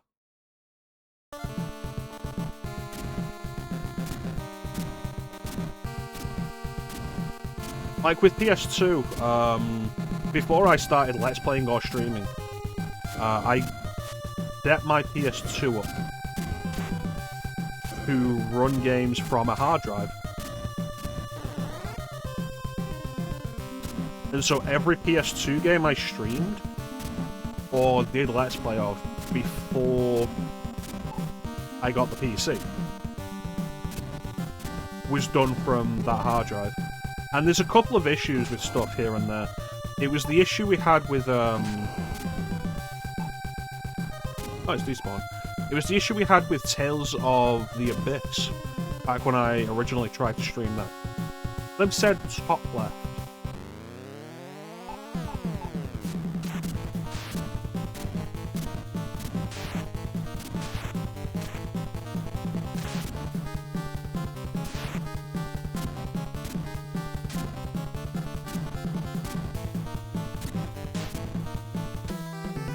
I don't think that worked.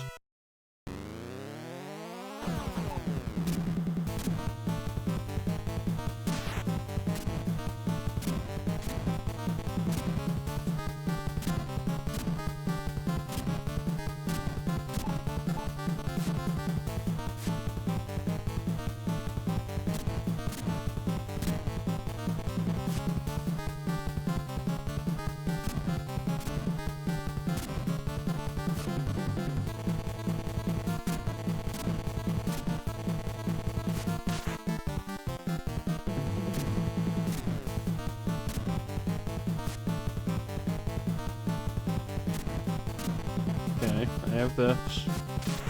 But I'm good. This is going to be a slow one.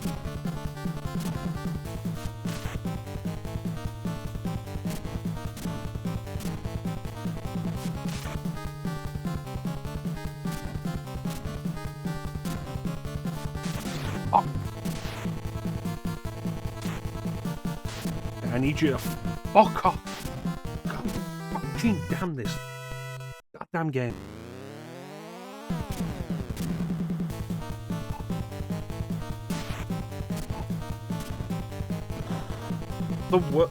The worst part is that it feels sluggish to do jumps too much of the time, but not often enough.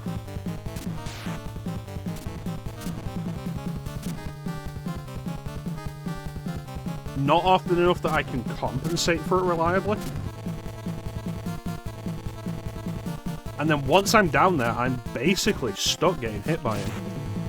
And then on top of that, my ammo count remains the same between lives. So if I fuck this up, every life makes it harder for me to actually succeed.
Why didn't that one hit?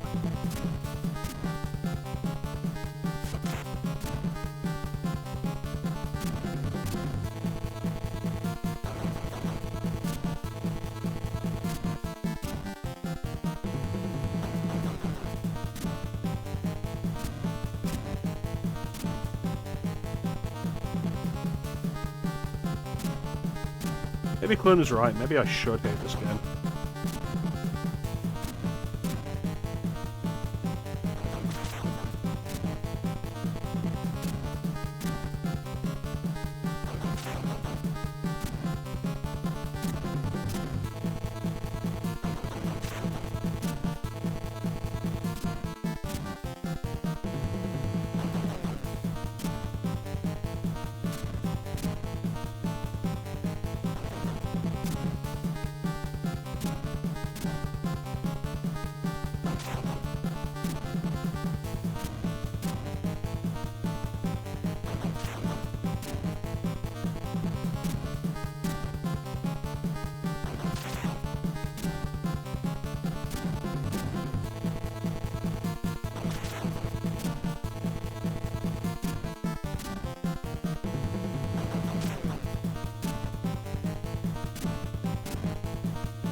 I should just die. More of these things.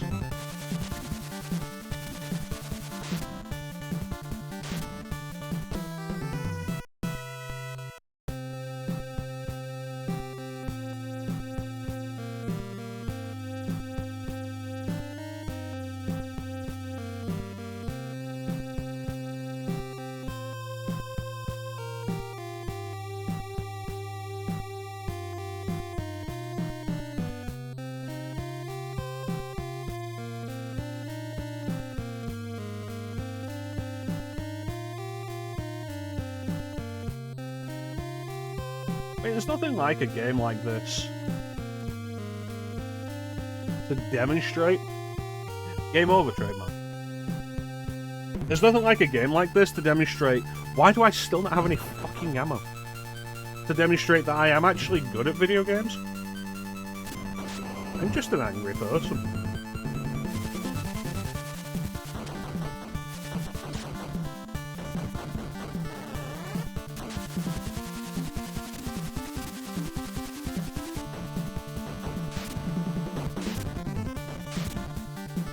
I'm definitely angrier now than I was when I started streaming.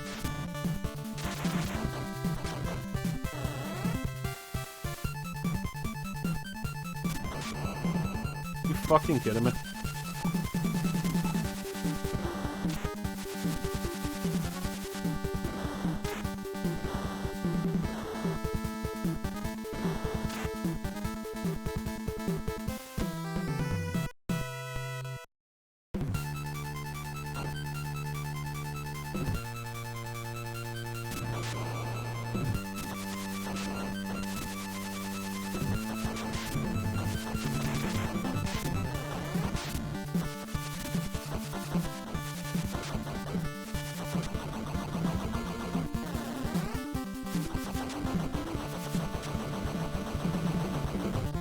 I love bees, they're completely useless to me. Yeah, there's nothing like a game like this to demonstrate that I am actually good at video games and like fairly intelligent at strategizing and working this stuff out.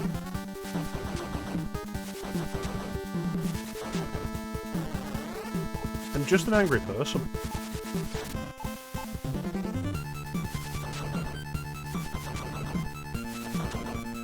Long-standing emotional issues at this point.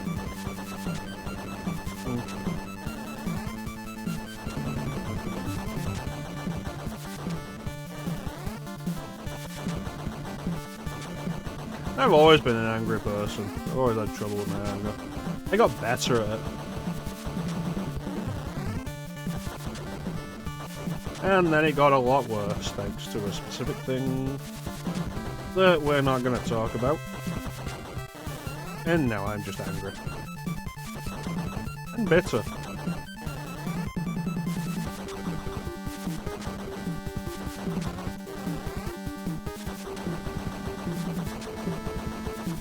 The rage boils under the surface, and above the surface, and in my hands.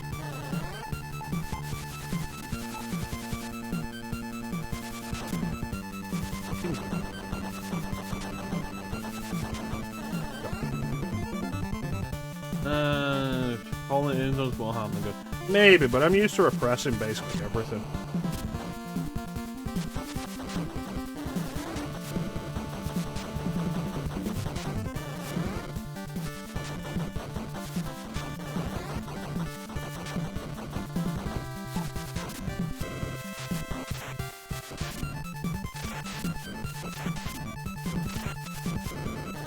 I really hate that I took so much fucking damage doing that.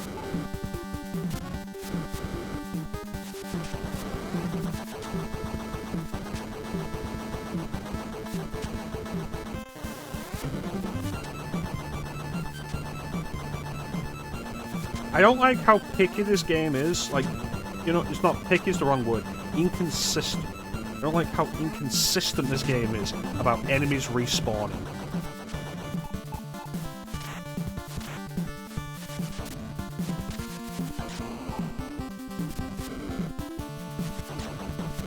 It's like with Mega Man, you know everything's going to respawn. It's a big part of the game. They do it deliberately, and they kept doing it long past technical limitations being the reason. It's a design choice. With this, it feels like half the time things aren't going to respawn, and then they will do. Once you've gotten accustomed to them not respawning.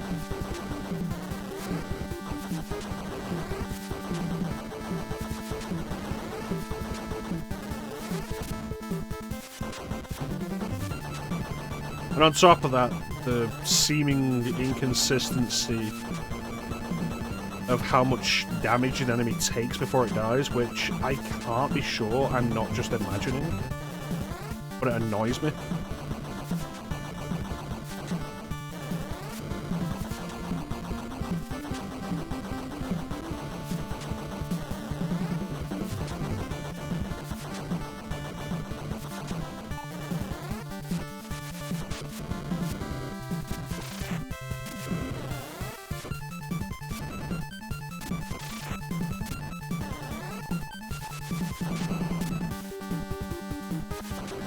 So once we've killed 3 of these and they've all dropped stuff, you can't spawn another one for a moment.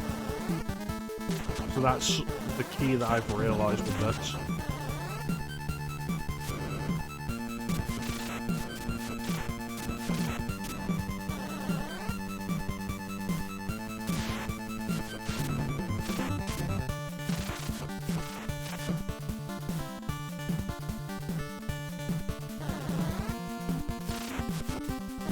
Piece of shit.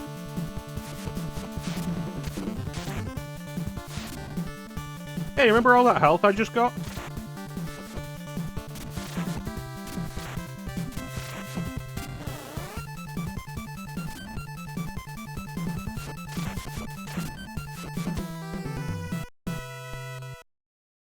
Remember all that health I just got?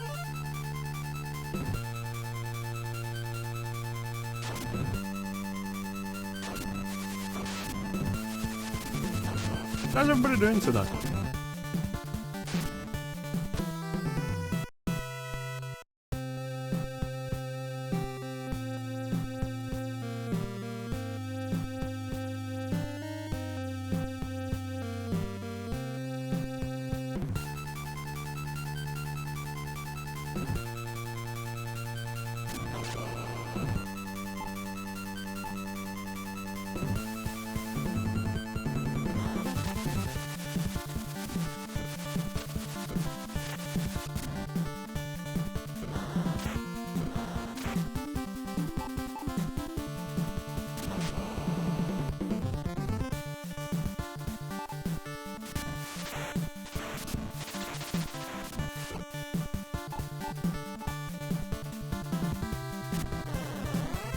Clem, you never gave us a spring break stream. Sexy Clem break stream.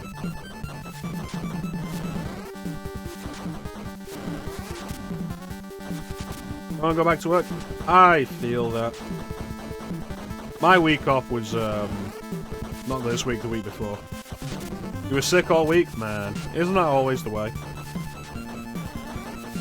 I feel like I'm usually sick on my birthday. I hate that because my birthday is depressing enough. I see.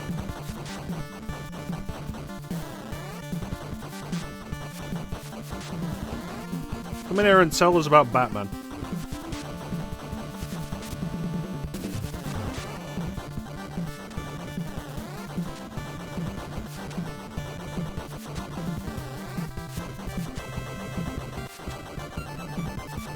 Yeah, so I was off like all...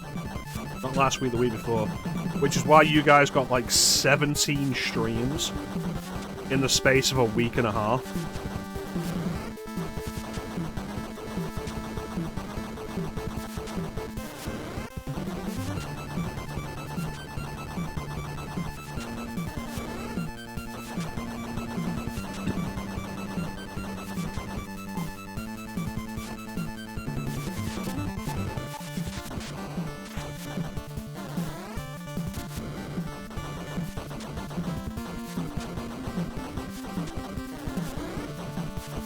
Fuck off.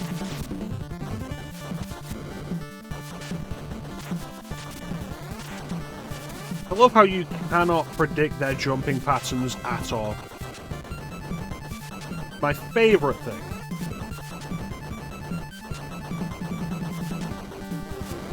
Is like, hey, what if you were dealing with the flea men from Castlevania, but they were more erratic and your control was worse?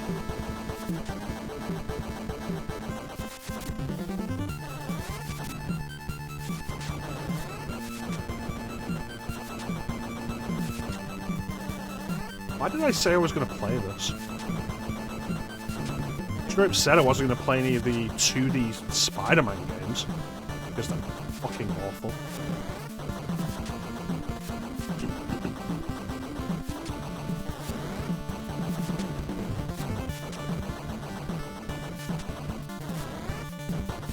I do this to myself.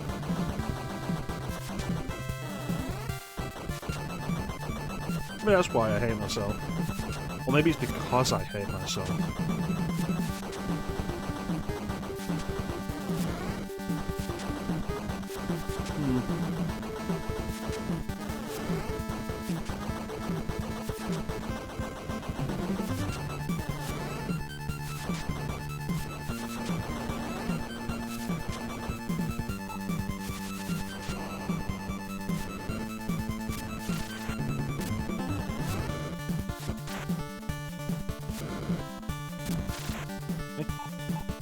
to Batman.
Just deal with these things the same way I try to deal with crows in Castlevania.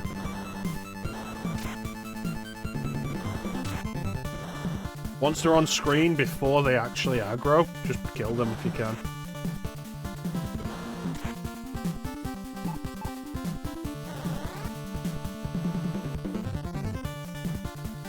Alright, good. We never have to see that corridor again.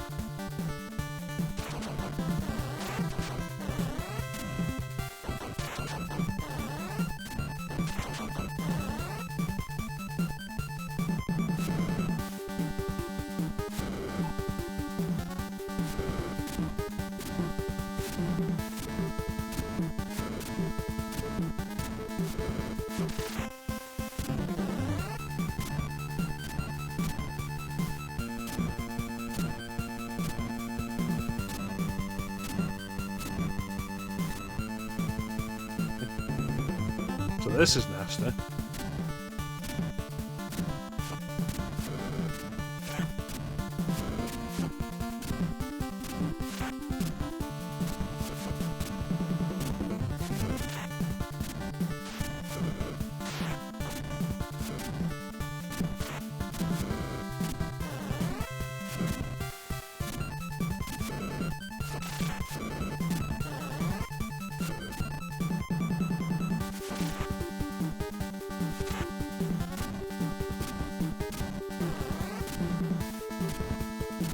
Okay.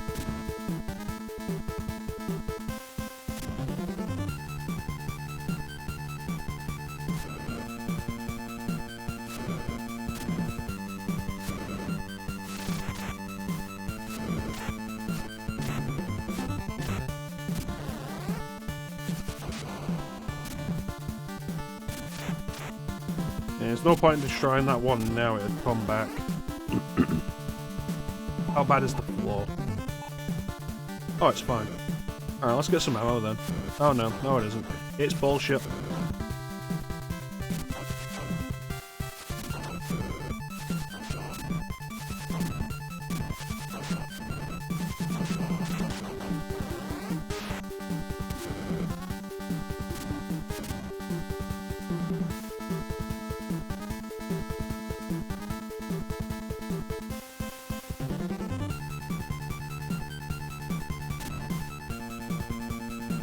Alright. Oh, fuck you.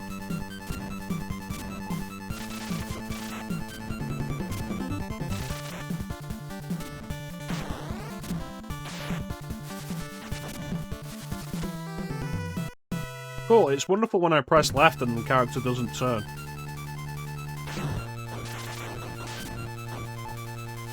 Why did that hit me on the rump? Why is it not hitting me sometimes? Like, can we figure out whether or not an enemy is going to actually hurt me? Like, can we have rules in place, maybe?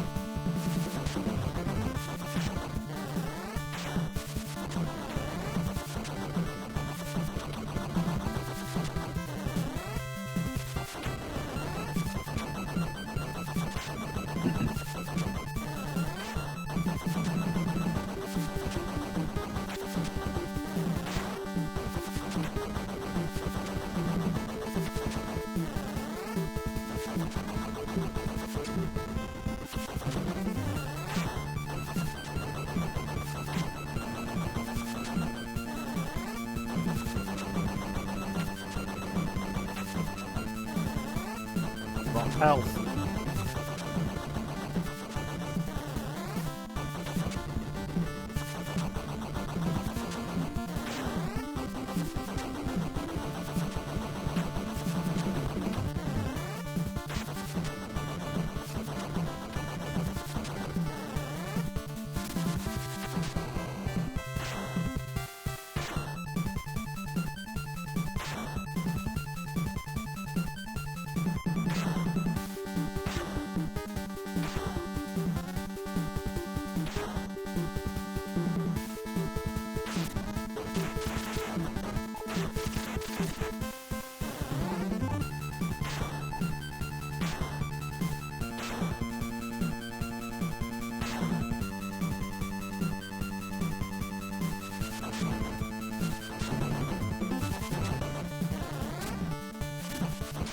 Okay.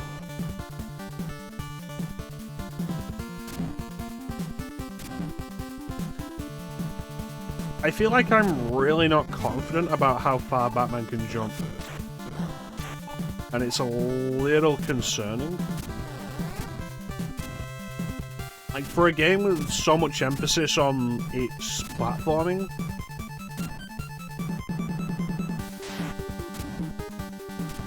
it's a little concerning how unsure I am of the jump. Especially in comparison with something like Castlevania, or in particular Mega Man. Like, Mega Man has some of the nastiest looking jumps that feel so much more precise than you would ever expect. And they're a breeze because of just how well Mega Man controls them, yeah. His jump is always a precise thing.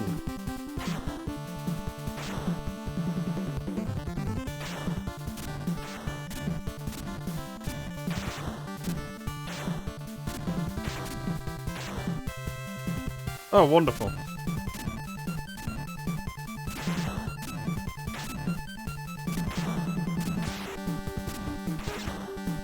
There's also that of, like, whenever you jump off a wall, you are not jumping back.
We won't cheat.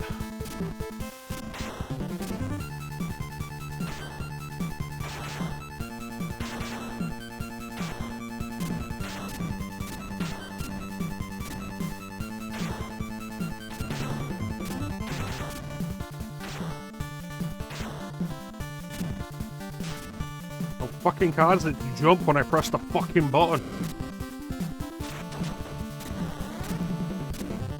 I swear I've had more missed inputs on jumps in this game than I have in any other fucking platformer I've ever played.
It doesn't fucking jump one more fucking time when I press the fucking button. I'm gonna stop holding on to whatever shred of fucking pride I have.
You know what's a fun milestone in the stream?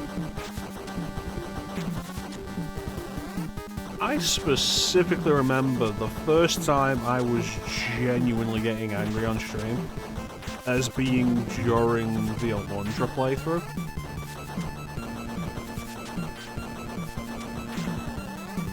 I love Alundra, like, part of it is probably nostalgia. Though I do genuinely think it's a really good game with some genuinely frustrating moments at times. The platforming is probably too precise for what it should be. But like, there was a moment in the volcano in Taller Mountain where you have to freeze fireballs that are going up and down. And they're going up and down in separate, like, sequences. And you have to freeze them to create platforms out of them in midair. So that you can, like, climb up them. And I remember that as being the first time I was genuinely angry on stream.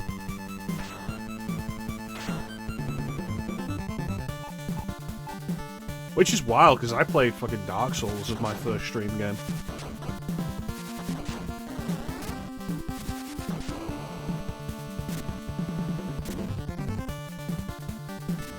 And you might be like, Mecha, why aren't you just using save states? Like, anybody, why did that disappear when... So if I throw something and then change weapon, it disappears without hitting its target? That's stupid. I'd be like, Mecha, why don't you just use save states? And I'm like, anybody can beat a game using save states. I want to actually make the accomplishment. But there are games every now and then where I stop caring about that.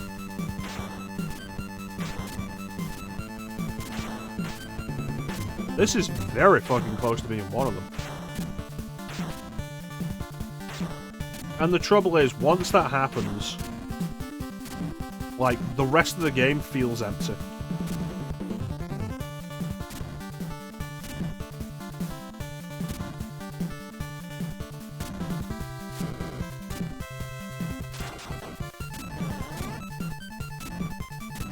Like, if I start doing save states and rewinds, the rest of the game starts feeling empty for me.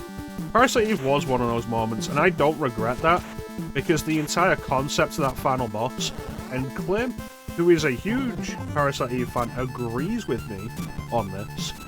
The concept of having to face that 4-phase final boss, and then go into an escape sequence where the game will kill you for making a wrong turn that you could not possibly know about, or not activating the self-destruct sequence that you could not possibly know about, or getting caught in the final screen transition,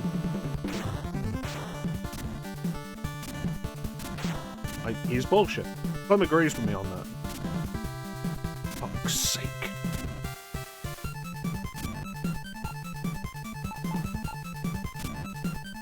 So I don't regret doing that at the end of Parasite Eve.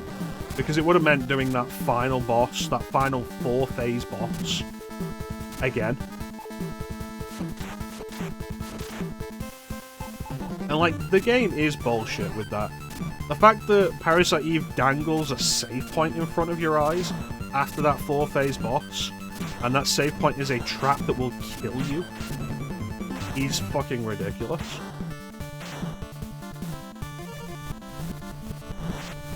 No, no. When I press the jump button, you fucking jump.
I always hate giving in and letting a game win when the game has won through bullshit.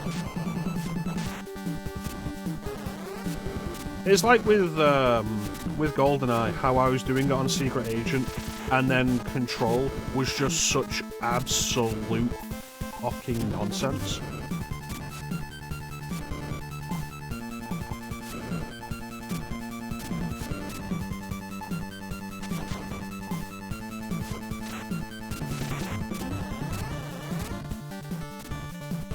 And like, we spent, between the two streams where I was trying to get that done, like, we spent over 2 hours doing that.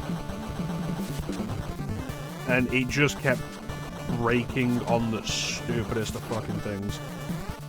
Like, the enemy spawning being random, enemies would just randomly show up specifically just to shoot Natalia in the face.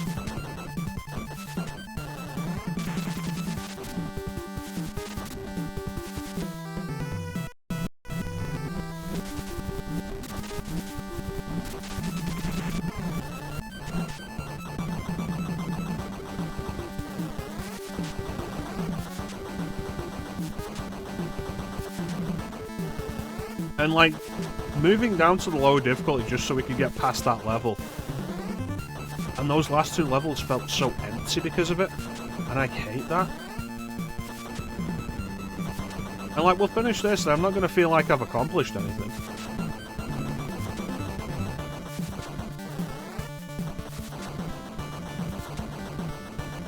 I'm not particularly happy that I keep having to stop to do this kind of thing.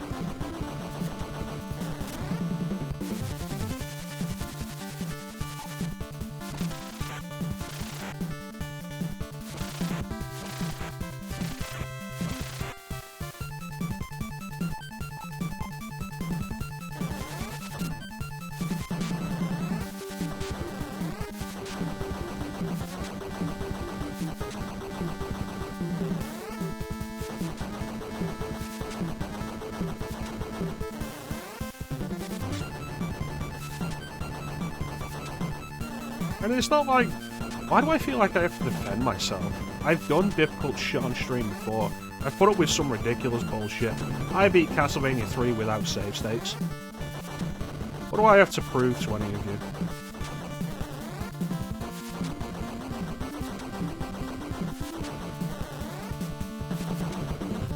I have decided, like, I decided a few weeks ago what we were going to do to follow up Super Hero Sunday. And, like, it's going to be harder. Don't get me wrong.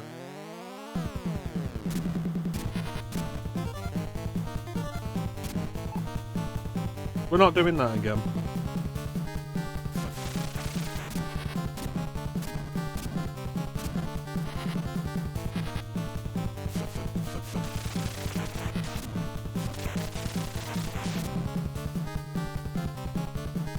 And, like, I'll tell you guys what it'll be at the end of this session.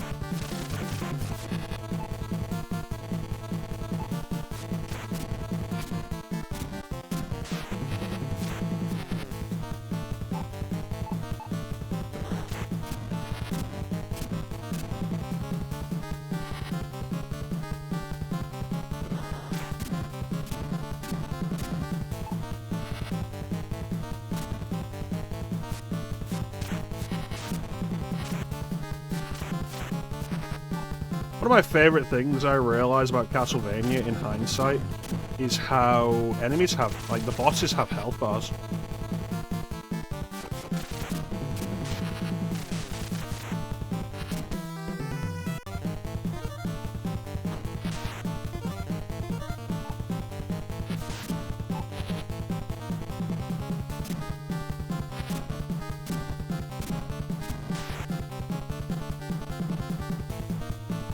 That's crazy. Mike Matei's played some bullshit stuff.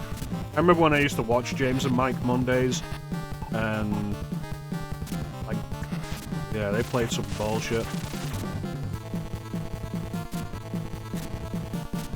Why was I able to get this jump perfect the first time, and then never again?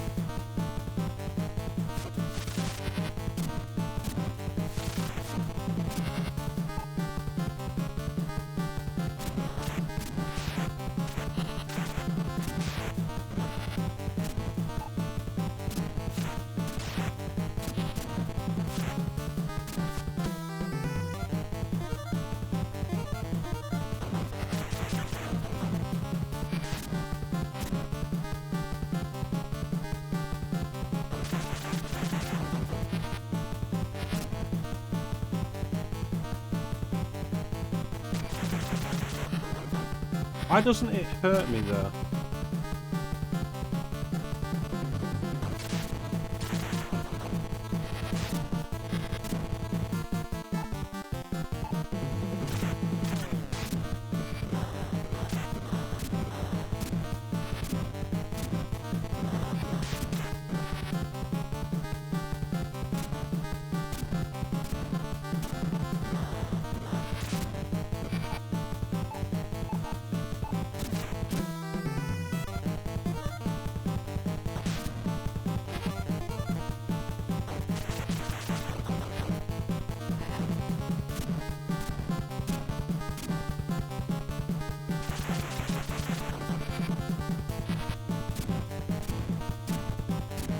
Yep, this is the way.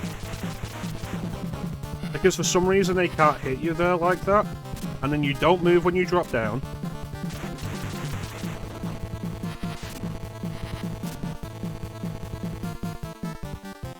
So that when you jump back up,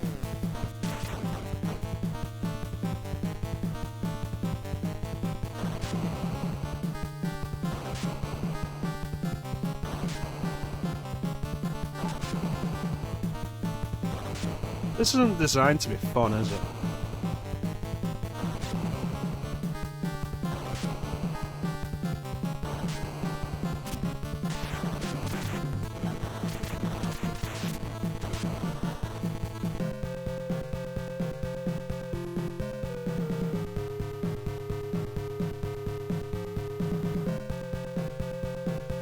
I don't think I'm going to recommend this game.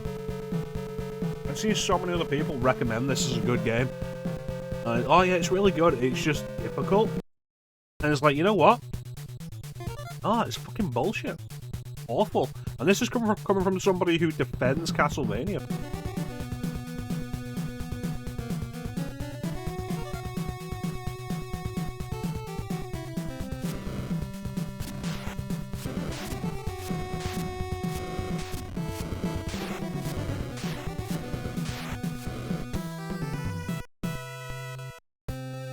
It has such a good reputation, and I don't think it deserves it. Like, the drop to inputs being one thing, like, there's been so many times I've pressed the button and it's not jumped. And we've all dealt with that before, like, it happened in Mario before, where you press the button and jump, and apparently you pressed it just a little bit too late. And so it's happened more to me in this than I think any other game I've ever played.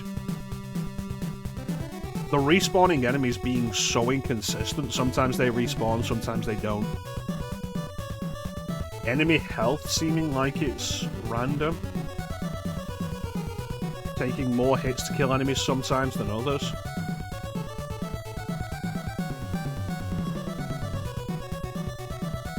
The bosses just taking way too much fucking punishment. And there's also a thing of, like, when I've been winning against these bosses, it's not been a victory of, like, oh yeah, no, I've done really well with this. It's like, no, I figured out the exact pattern to deal with it. And requiring a specific pattern to get into? Not really, no. Because you know what else has sick music and is actually good? Castlevania. You know what else has sick music and is actually good? Mega Man.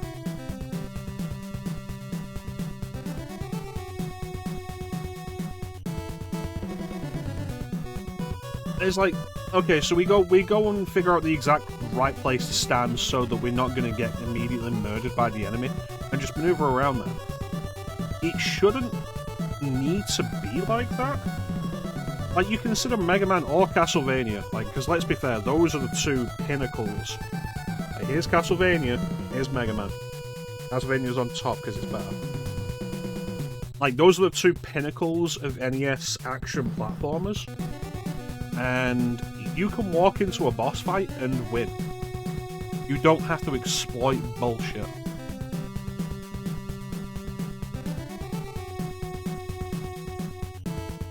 You can just go in there and win.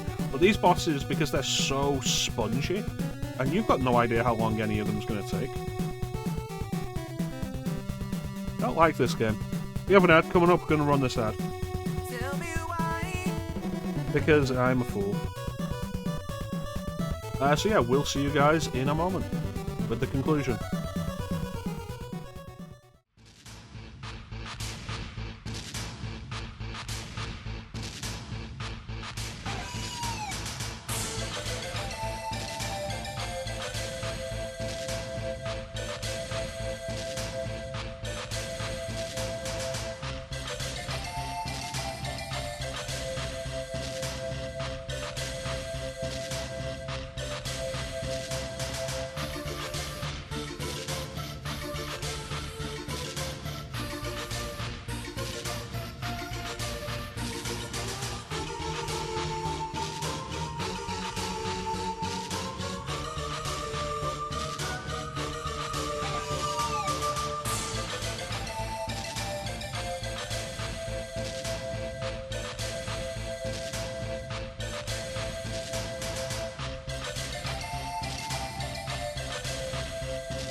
And we're back.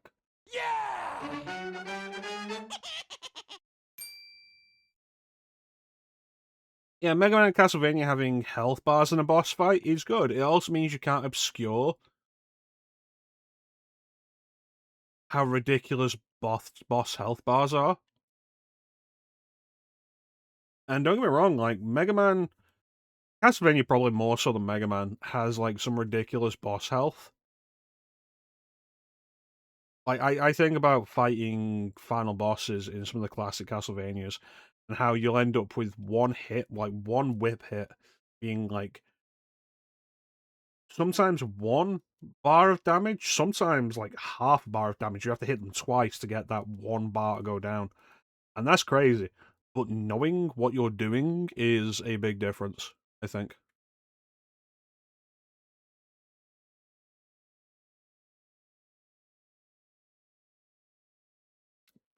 That's a good quote.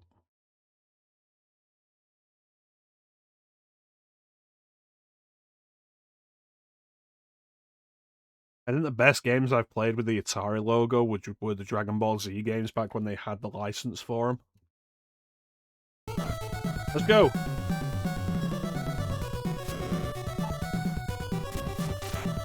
I also don't like that this game retains your ammo between game overs. Like, that's definitely something that Mega Man does better. Okay, retain your ammo between lives? Sure. Why is that not hitting that one fucking enemy?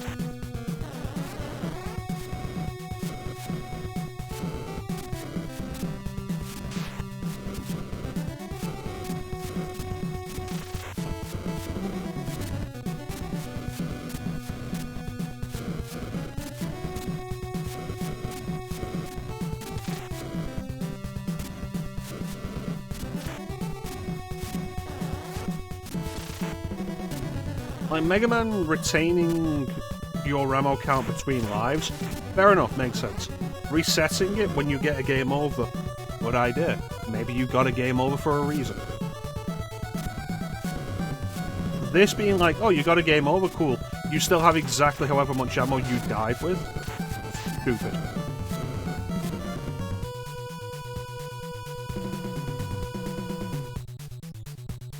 I mean, you can type quote and then a number, and if there's a quote assigned to that number, then we have at least that many quotes.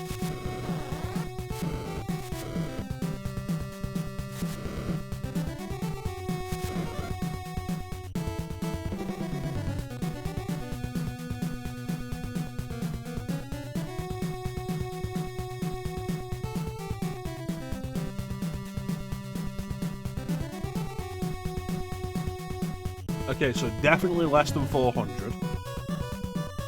Over 356.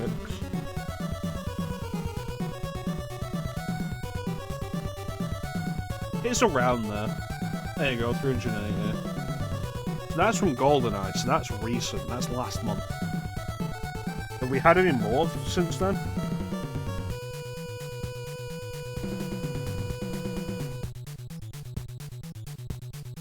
$384, you think?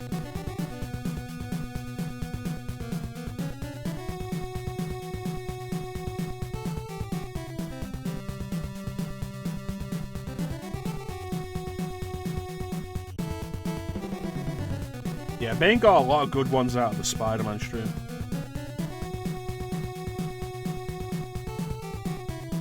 Yeah, there you go, 385 quotes, because 0 is a quote.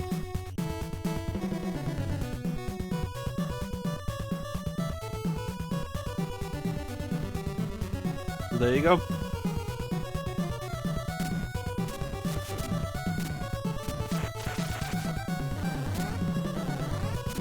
So pick a number between 0 and 384.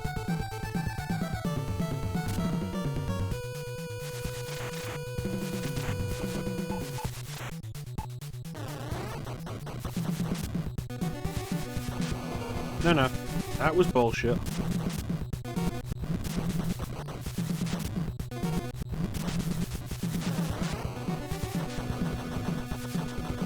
There has to be a space between them.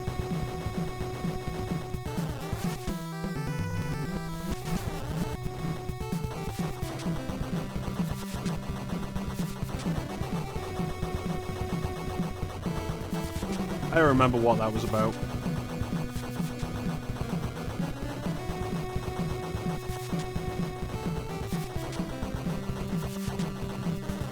Probably some bullshit on Xbox. Because at that point I would have been streaming the HD version of Sonic CD on Xbox One. Oh, there we go. I'm in the perfect position.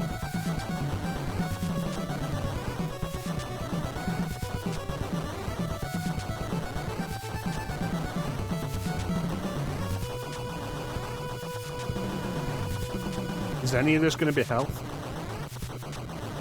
The Sonic Marathon, yeah. I think I did Sonic CD before Sonic 2. I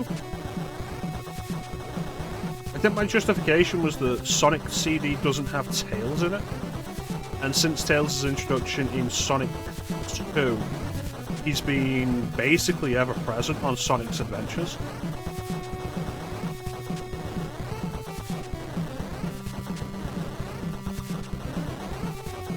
So it's like, we can use that to justify it. Because CD and 2 came out close enough together that you could probably interchange them.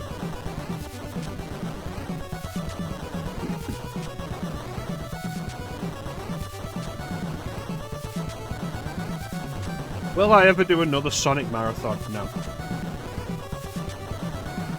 Will I play more Sonic games? Yeah, I'll play more Sonic games. Just will not marathon them again. I do still want to do Sonic Heroes on stream. I watched Teak play through that when he did his Sonic Franchise Fridays, and Teak did not enjoy Heroes. But I have nostalgia for Heroes.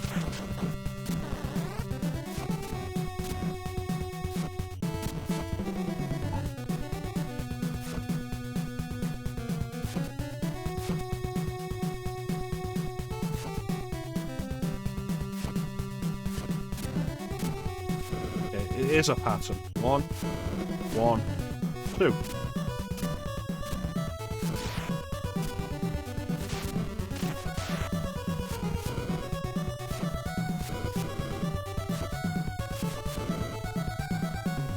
Yeah. I don't think that's true.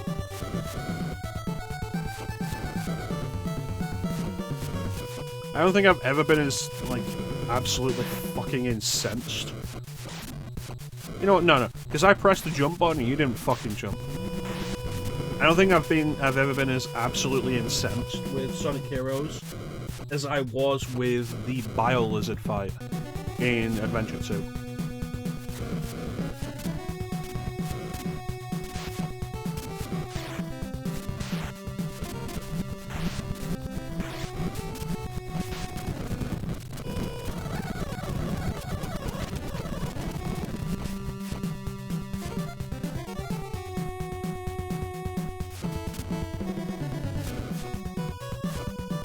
I'll admit, Heroes absolutely has its problems, and I can certainly see why people consider the beginning of the Dark Age. I think Adventure 2 should be the beginning of the Dark Age. You know what? How about when I throw a fucking attack, you hit the fucking enemy?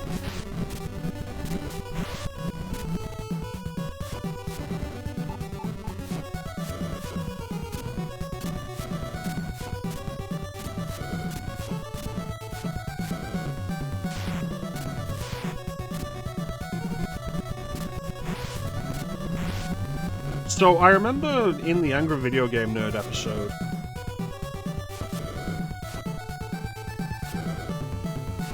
that he said he thinks there's no way to get past this part without damaging yourself, and I want to see if that's true.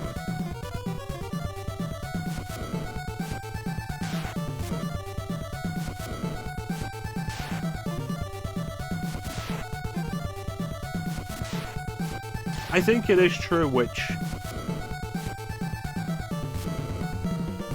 I hate mandatory damage in modern video games. It's an unfortunate truth of modern video games, I think. And it's fucking awful, and developers should not be doing it. I think in old video games, in classic video games, there's no reason why any damage should ever be mandatory.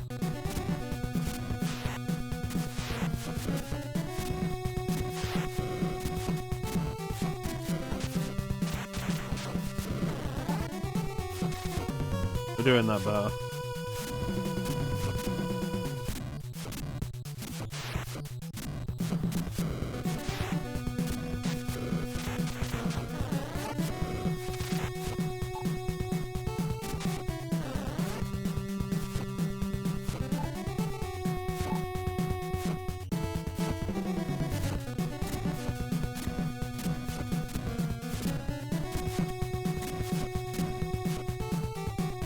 And then here's another one, like...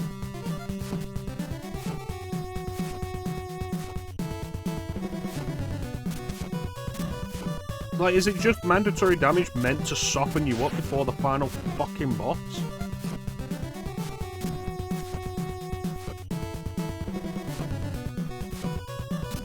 You know, I don't think I could recreate that.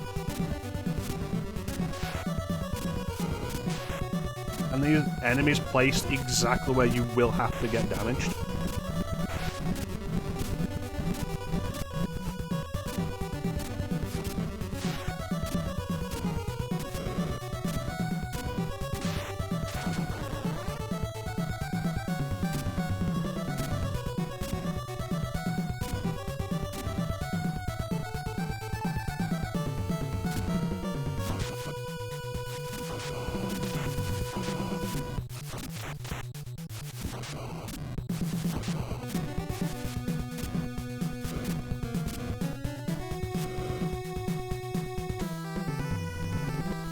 No, no.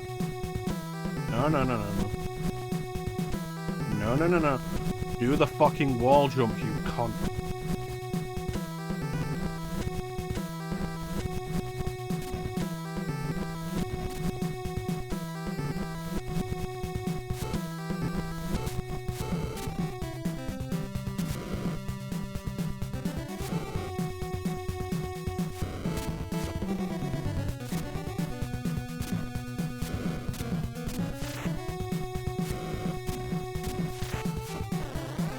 There was one of those enemies that does the spawning, like the drops that we've been farming above here a minute ago. Where is it now?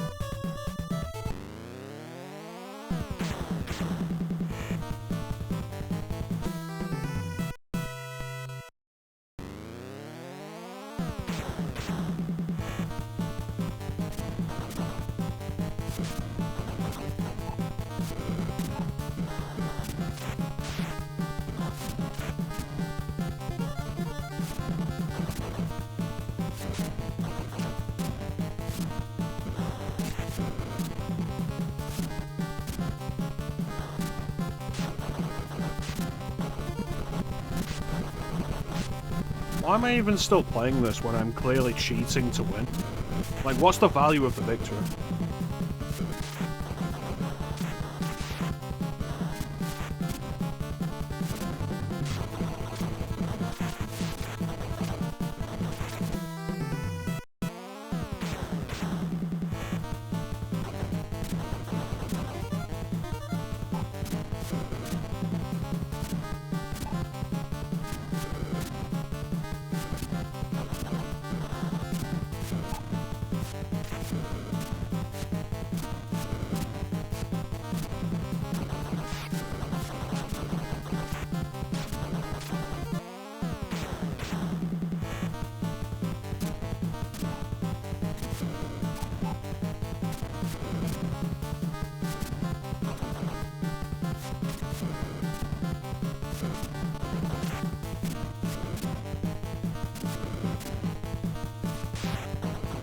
Who's a fucking attack? Okay, so I can just jump over that, okay.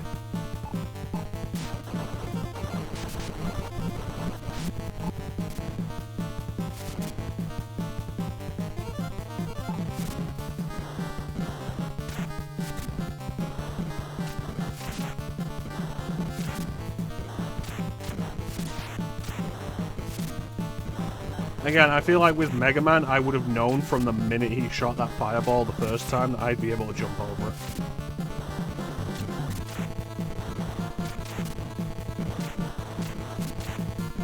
I love how I'm gonna have no ammo left for the Joker.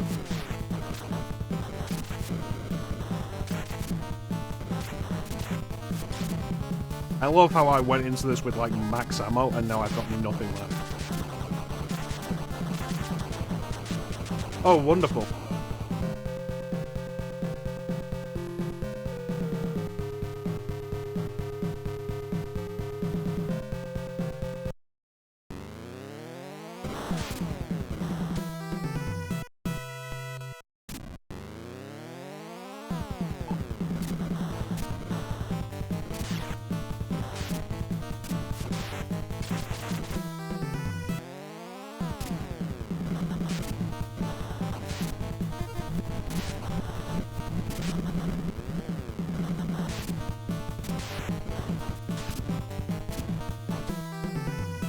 How much health is he doing? Like, how much damage is he doing per hit? That's 3. I get 3 hits. I get 3 hits with... No, absolutely fucking not. I get 3 hits. Alright. And then I'm dead. I've had to use all my ammo on the previous boss fight.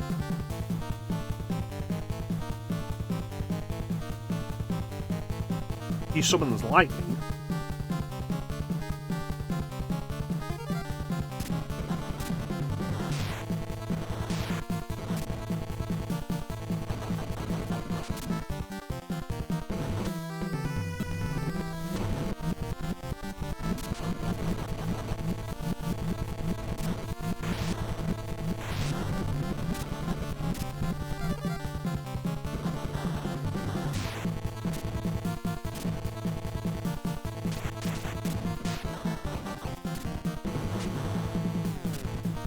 Like, you've got to work out the exact difference, the exact distance for the lightning. And then look at the time difference there between summoning lightning and attacking. He's not even giving a tell here that he's about to shoot after that lightning. He goes straight into gunfire.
You know what it is? When you damage the enemy,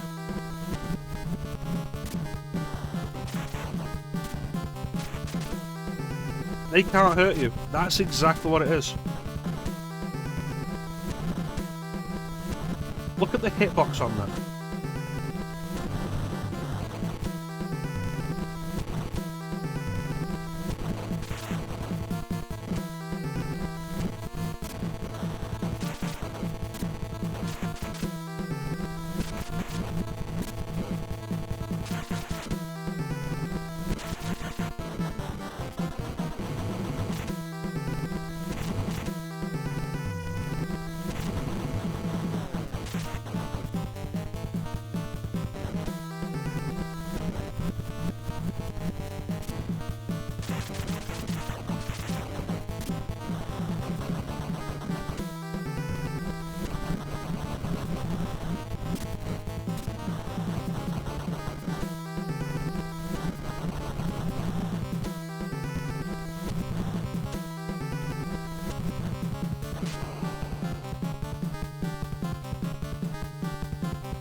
Yep. The only satisfying part about that... Oh, Batman straight murders him in this version. The only satisfying part about that is that the final blow was to his dick. This is one of those games of, like... If you beat this on, like, the actual hardware back in the day, like, good for you. But, like, think about all the time you wasted or spent. Like, think of all the time it would have taken to learn the exact pattern to get that down. To go through that bullshit final stage, that bullshit penultimate boss, and then win against the Joker. Like, I consider it a bad design choice that Sonic 2 puts you up against Silver Sonic and then the Death Egg robot with no rings. I think that's a bad design choice. This is worse, I think.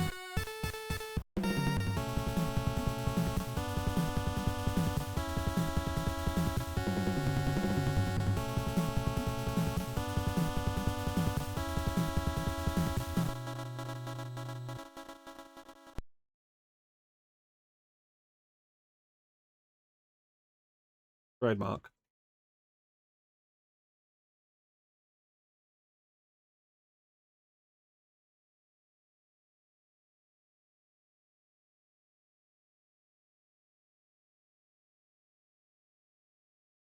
The Game Gene hit shows, man.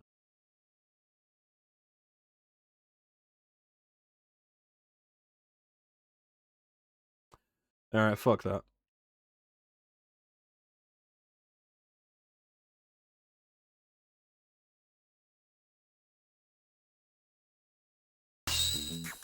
Yeah, that makes sense.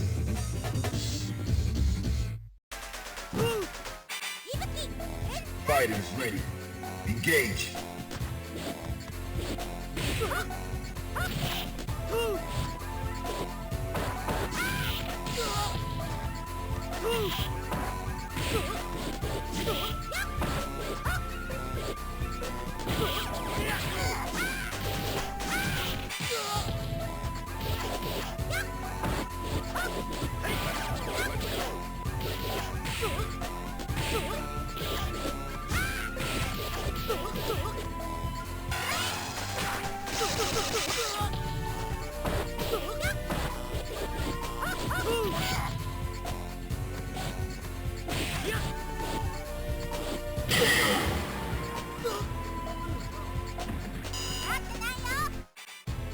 I'm never gonna be good at Street Fighter. Go for it.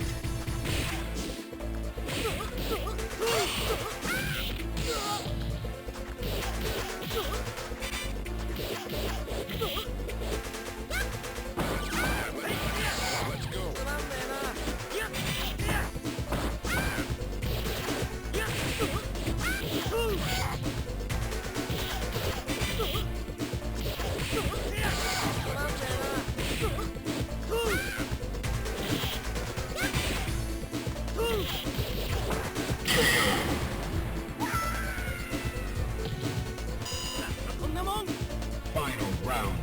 Go for it.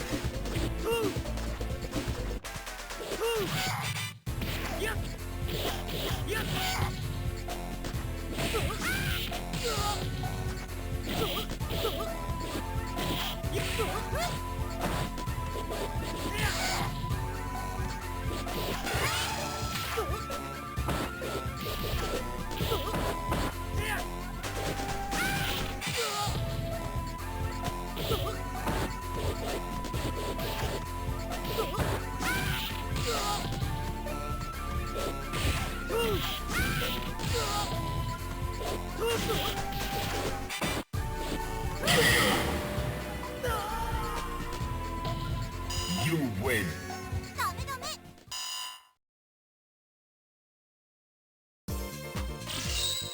I wish I had the time to sit down and just, like, devote hours. You know what? It's not even time. I wish I had the patience and the attention span to just sit down and devote hours to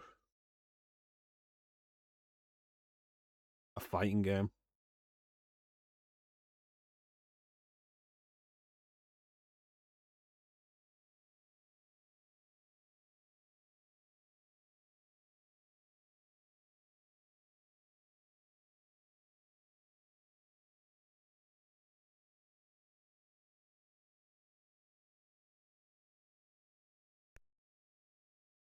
Alright, let's take a quick look at this then.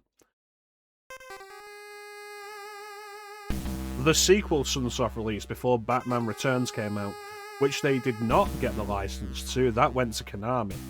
I believe Konami published every version of Batman Returns. Possibly with the exception of the Sega CD version.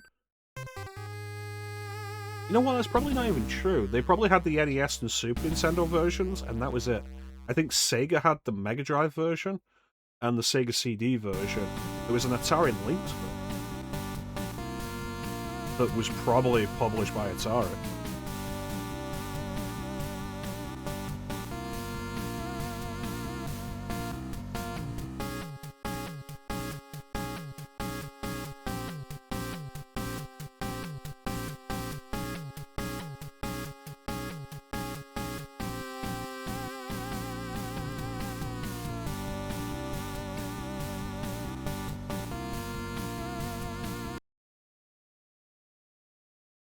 That's right, we did.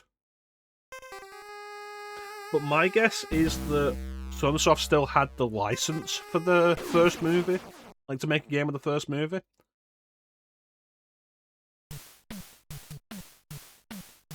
So they made another one. As far as I'm aware, the reputation of this game is that it's harder than the first one.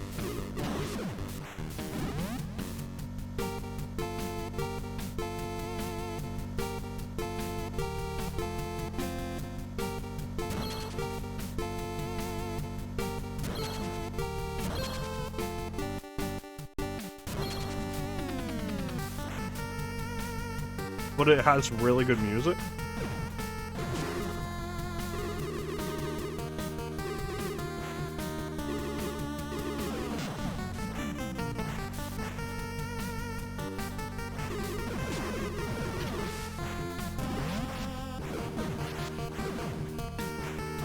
Not until you memorize every level, yeah. Also, Batman fights with a gun now.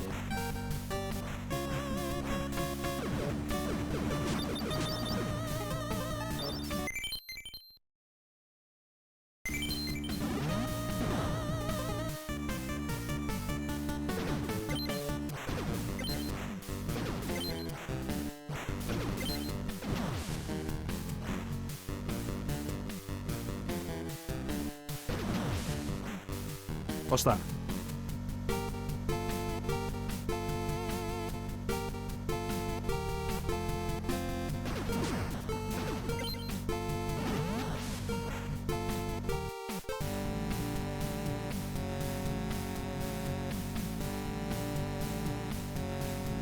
One of your Batman slot outcomes. Like, as far as the NES goes, it's definitely a looker.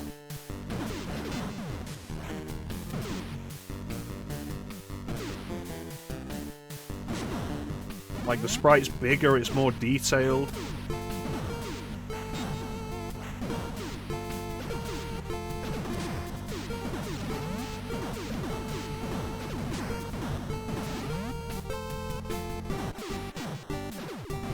I think overall the Mega Drive version of this probably looks worse. It's kind of crazy, because I played the Mega Drive version of this first. And I think overall it looks worse. Let's take a quick look.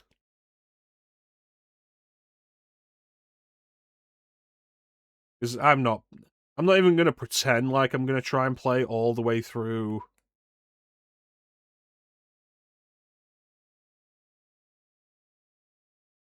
Return of the Joker. It's called Revenge of the Joker on Mega Drive for some reason.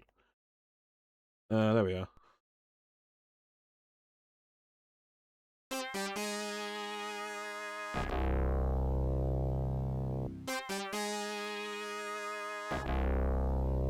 Sounds worse.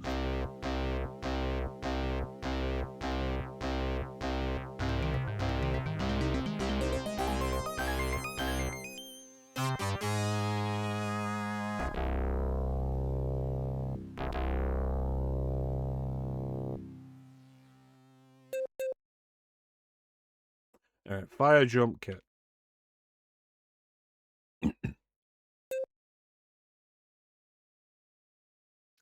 Oh yeah, the Mega Drive came out in '89, so it did get a version of the first game. Should we have looked at that first?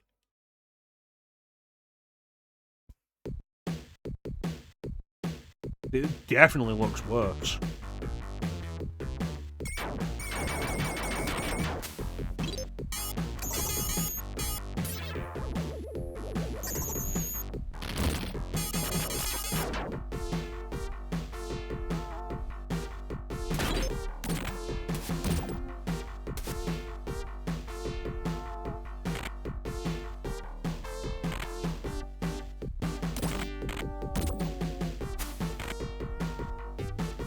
Like, less flickering, sure, but this is undeniably a worse looking product. It also feels worse.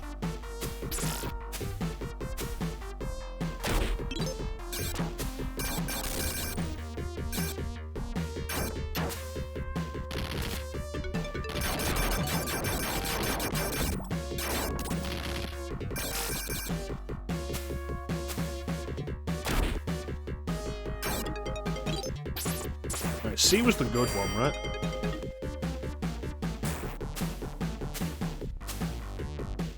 In a burn setting.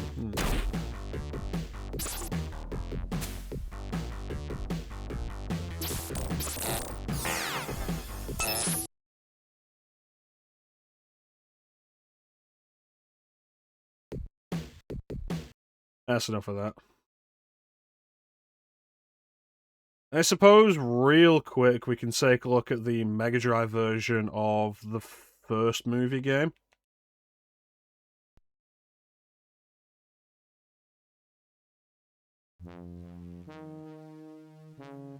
What we should really do is look at the PC Engine version.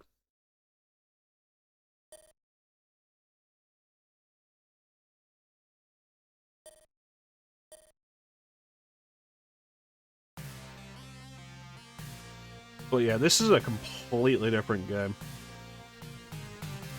It looks good. Looks better than Revenge of the Joker. Got a gun!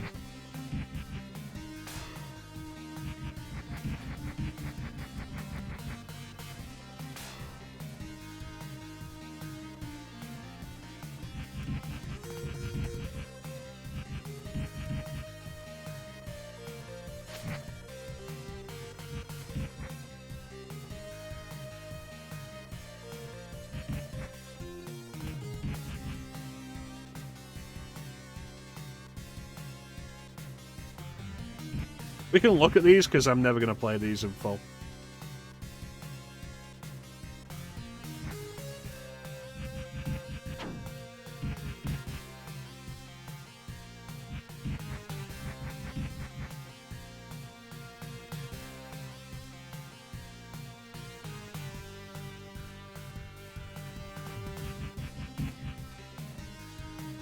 Okay, so if I jump in a direction and press jump again while in the air, that's how I do the somersault. Which gives me a little more horizontal momentum.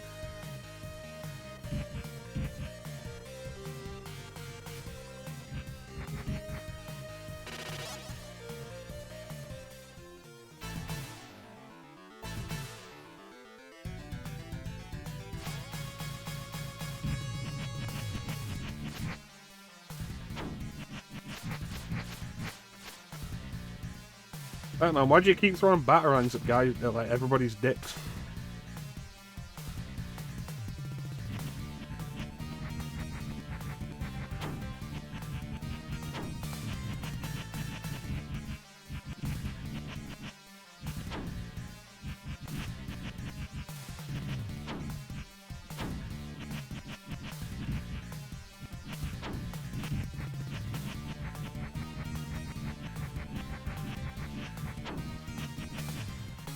Well.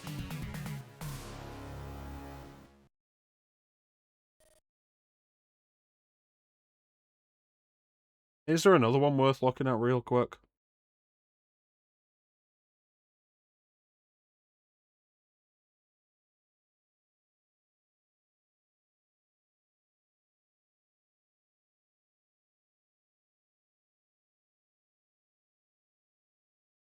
Oh yeah, the PC Engine version.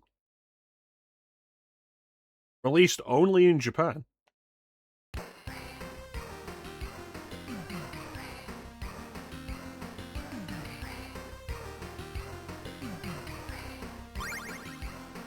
The PC Engine had some really neat games, known as TurboGrafx 16 in the US. We have featured it on stream before, when we did Rondo of Blood, Castlevania Rondo of Blood. Though because I've not been able to get the PC Engine CD emulation working, which is a real shame, because there's some really nice games on there. Like, there's a really good version of Gradius on there, or Gradius, whatever you want to call it. We ended up doing Rondo of Blood on Dolphin through the Virtual Console emulation. We were emulating an emulator. But this, released only in Japan. You are not going to expect what kind of game this is.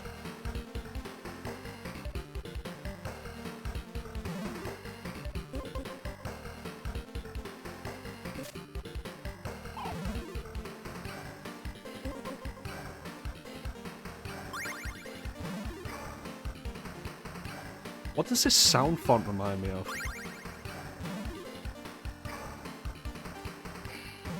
Sunset Riders?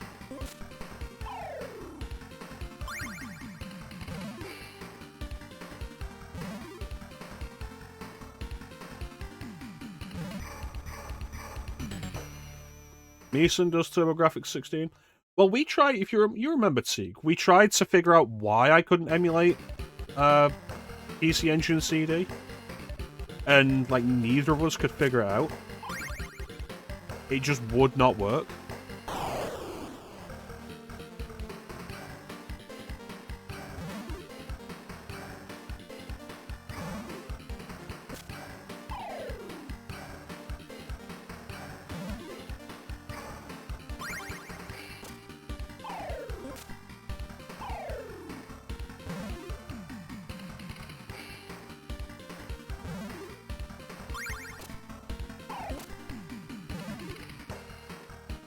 Sunset Riders?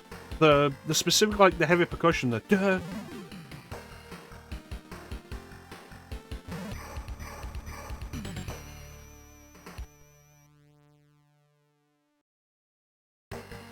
It might be Turtles in Time.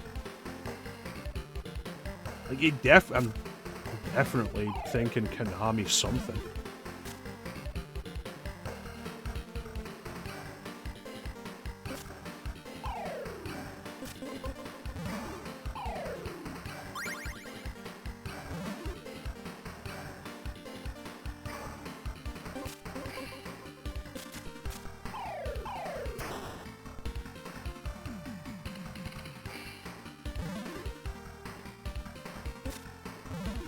Yeah, this is PC Engine Batman.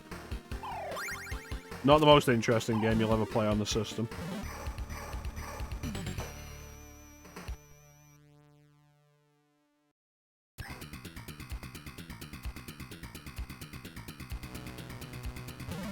You probably thought it was about to get more exciting because the music was different. It's not.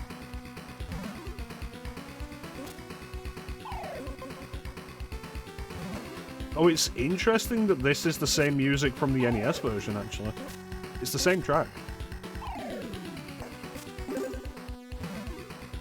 Yeah.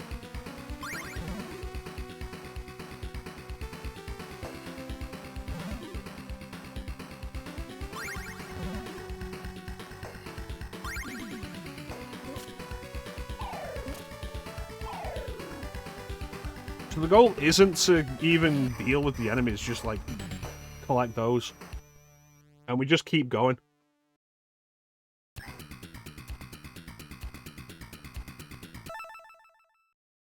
And you know what, I'm gonna borrow that. Is it bad? Probably not. It's repetitive and uninteresting.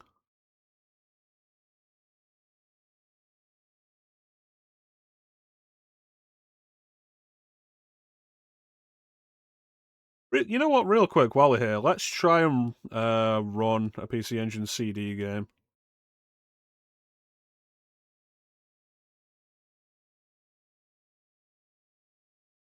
What Gradius do we have? Gradius 2.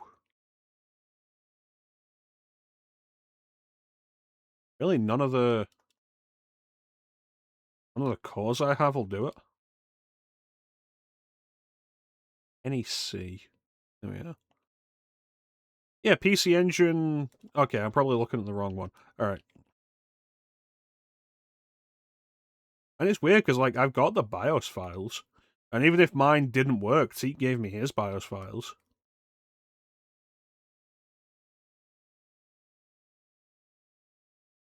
But it's always just stuck on this. Push run button. And then that's it. You never get past this. Yeah. And I've never figured out what's wrong with this, so I've never... I had PC Engine CD emulation working on one emulation device once, and it was my original Raspberry Pi that I still have somewhere.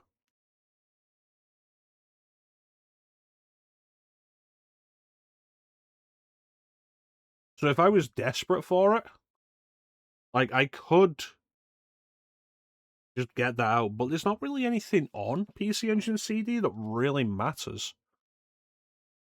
Like, aside from Rondo of Blood, which I had another means of playing. I think there was, like, one other thing. Do I have it? There it is. Ys, Book 1 and 2, which, boy, I would love to show you. What, are you saying, like, I should have remembered Castlevania? Oh, yeah, of course, Castlevania.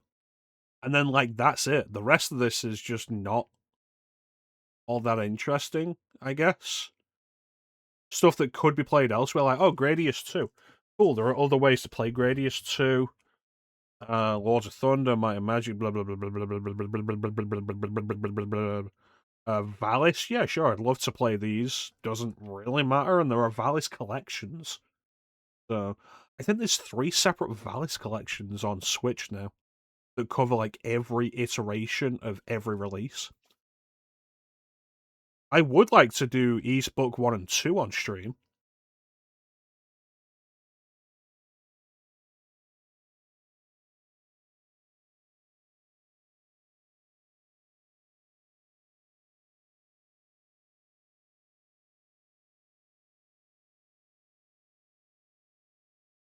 And, like, the main reason is because the stream music I have, the starting, all you've got are Rondo, Valis 1 to 4, and East 1 to 4. East 4 was on TurboGrafx CD.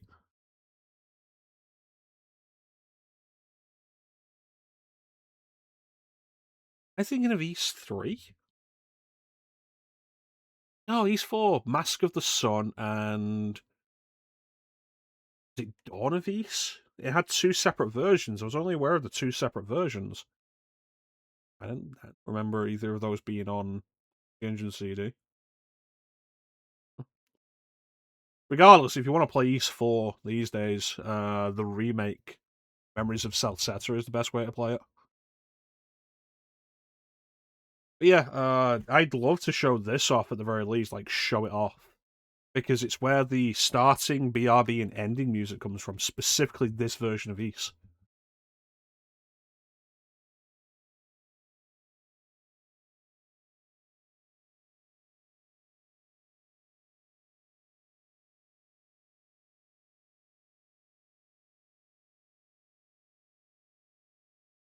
East is good. I should do East after we've finished Final Fantasy V.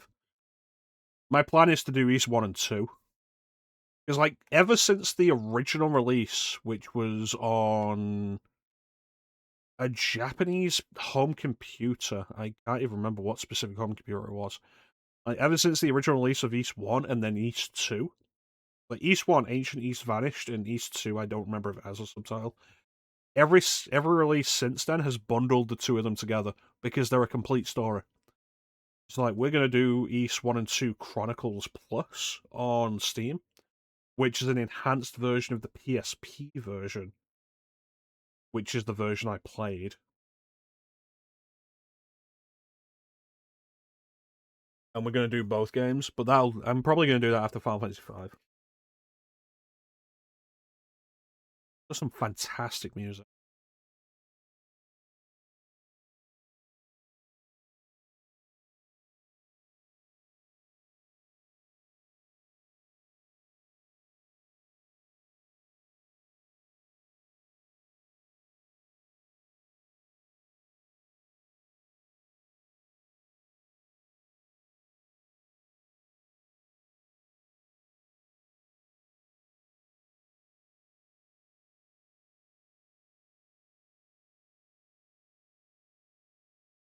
Yep, and that one just crashed retro. Oh well.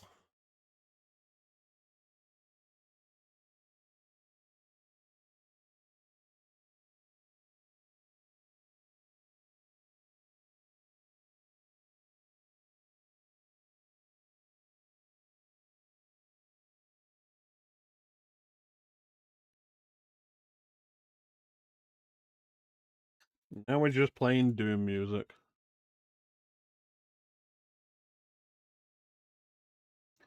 I guess that's it for the what we're calling season 1 of Superhero Sunday. I know you've all been very interested in what... You know what, let's go to intermission. Because there's music on this. I know you've all been very interested in what will be taking the place of Superhero Sundays. And I'm proud to tell you all now, finally, that it will, in fact, be... Castlevania will be returning. I'm lying. We're finally going to do the history of stylish action. I've been talking about it for years. At this point, like, literally years. Talking about doing the history of stylish action. We're finally going to do it. And so, beginning next week...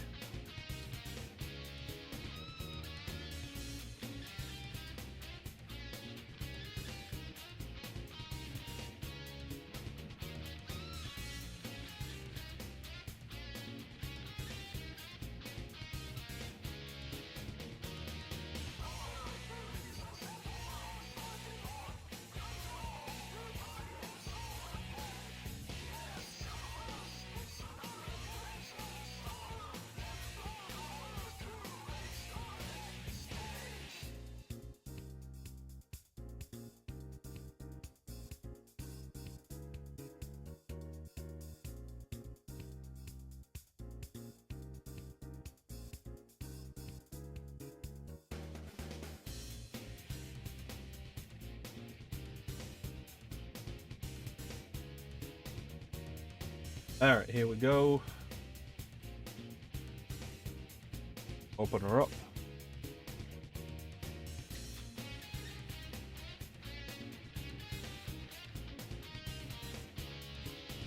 I don't even know what I would stream off.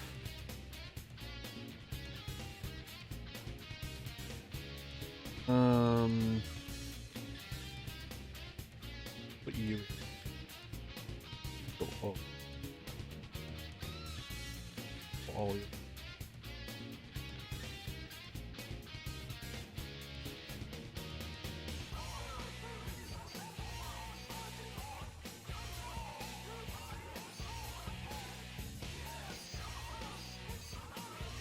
That's it, you've been playing Gunstar Heroes lately?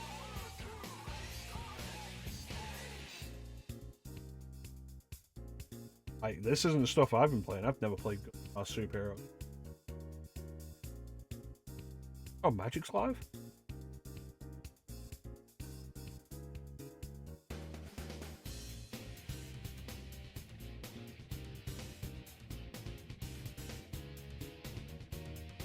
New button control. Set up the two.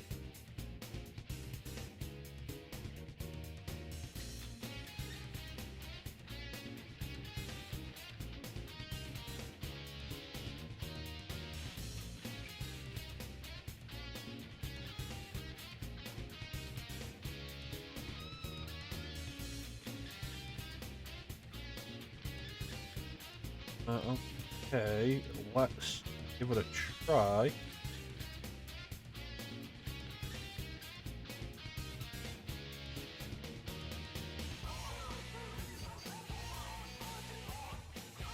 Could not load file.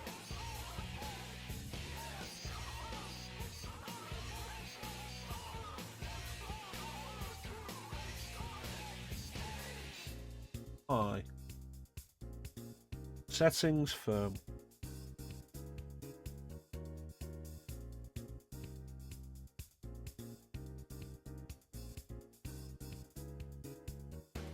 PC Engine, BIOS, it'll be looking for your BIOS.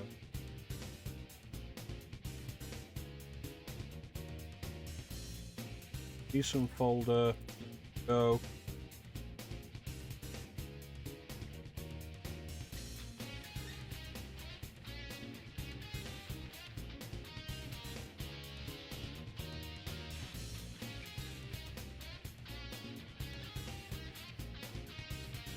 Could not load file.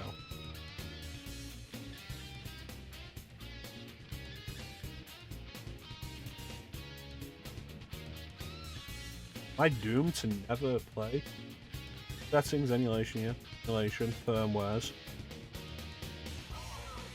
PC Engine, moved it to mine, where I put it.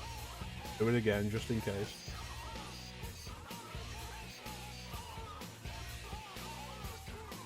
The one you gave me. It's dated in 96 for some reason. Overwrite, yeah.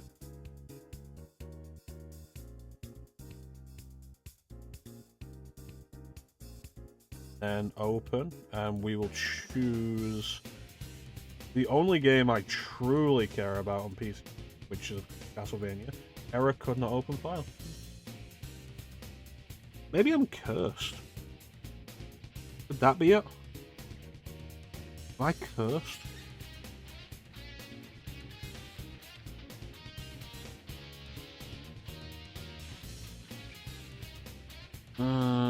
Dungeon Explorer 2, no.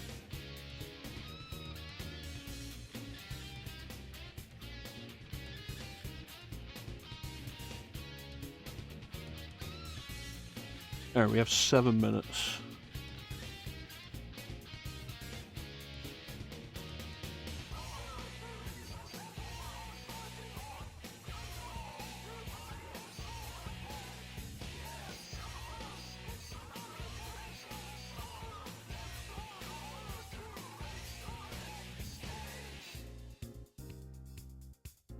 Oh, I'm hearing the intermission.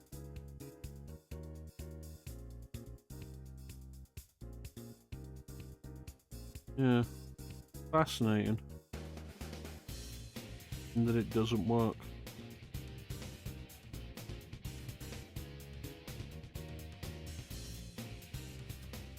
Wonder why.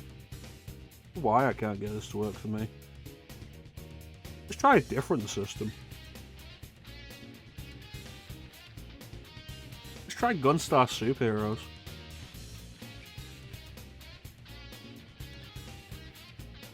Yeah, that's working.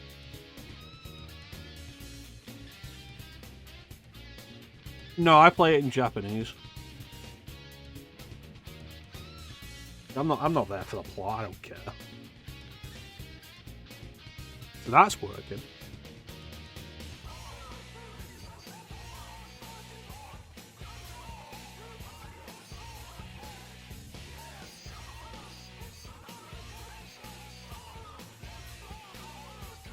It can't be a ROM issue, because if it was a ROM issue, then one of the other ROMs would work, surely.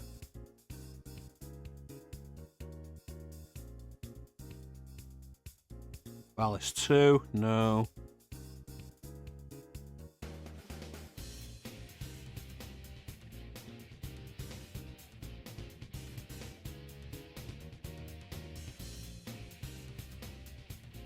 Yeah, they're all together like that. Bin and queue files. Open this up, put this here. ROMs. Do they need to be in their old folders? Has that been the problem the entire time? Is that the sneaky thing about it? Or if it is? What if that's been the problem the entire time? Why would that be the thing? Why would that be the case? Let's check, test it anyway. Put you there. Good. Nope, could not load file. Okay, so that's not solved it.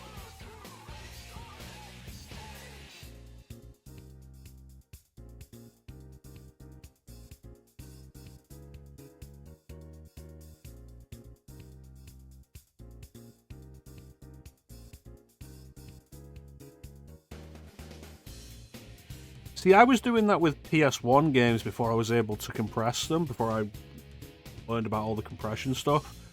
Because some PS1 games would just have so many separate tracks. It's just a mess.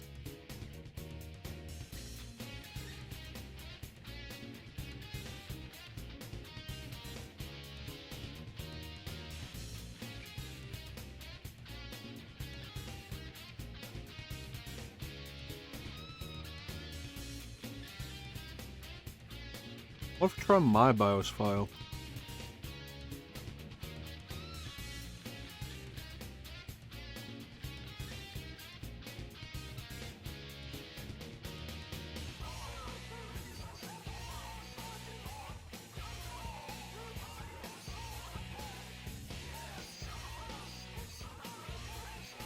No.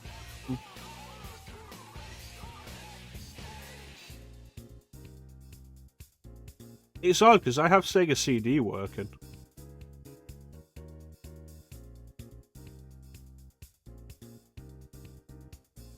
Head back here for a minute.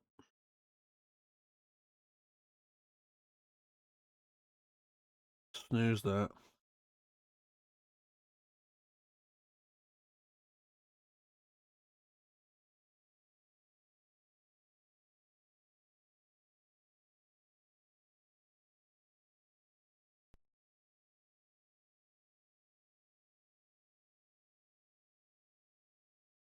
I never remember whether I need to load bin or queue.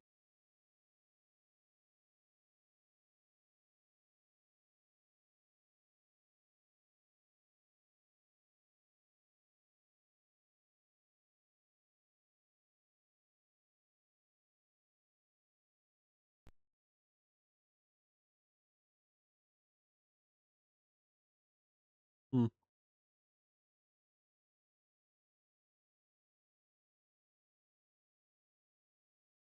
No, it's just not working now. You know, I don't care. We'll wrap it up anyway. And it doesn't matter enough to me. Because, like I say, anything that I do want to play on PC Engine CD, which is really Rondo of Blood, like, there's the other ways. Playing it through Dolphin's fine. I did it when I streamed it last time. And playing it, like, otherwise, it's on the Castlevania Dracula X Chronicles. And on... It's probably incredibly stupid, is what it is. But it's the fact that I've not been able to get it working on multiple systems.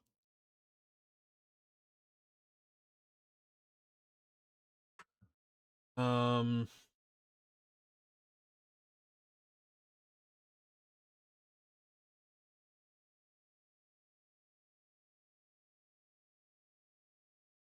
still have this set up, don't I? No, I deleted it. Alright.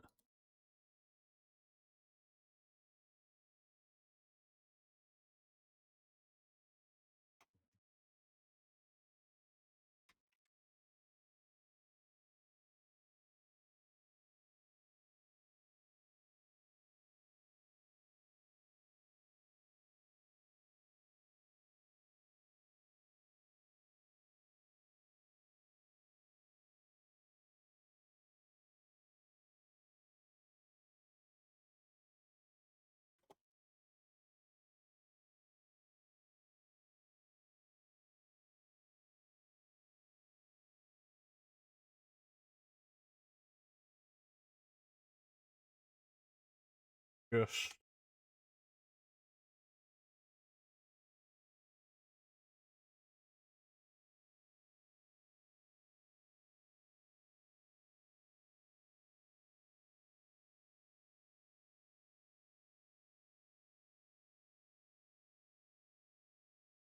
audio again.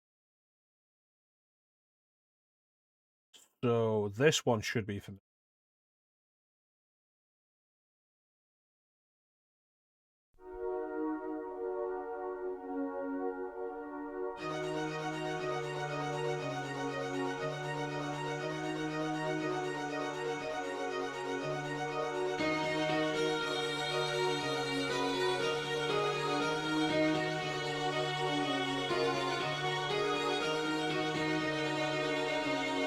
This one.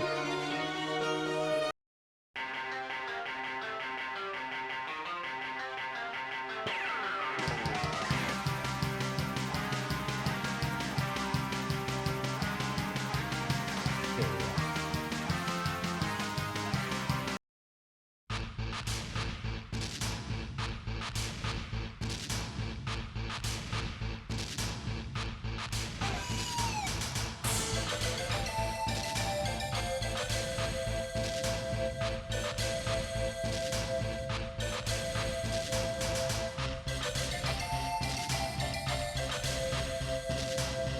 And I specifically show it off because, like, the one we're looking at, Noble District of Seoul, let's use that as an example. There we are. The difference between it and like the PSP version, they're difficult to recognize as the same song. So when we hear this, when I play it, it'll sound so different.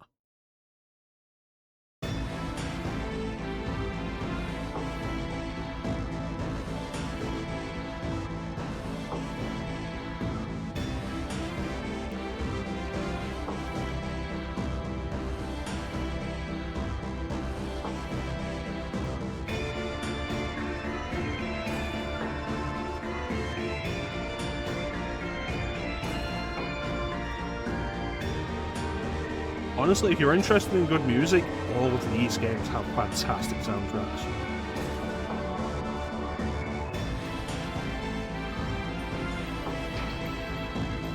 That's right. Welcome in, Mr. Solitaire, man.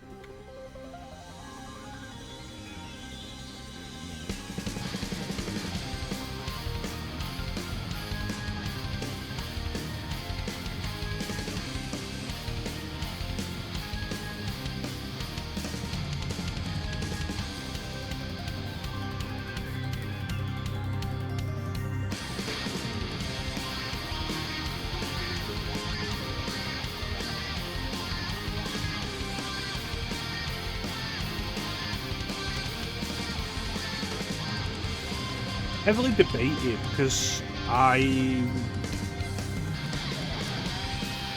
was thinking this year, or like at the start of the year, like changing a bunch of the stuff. Like we changed a lot of the visual stuff last year, like new camera frame,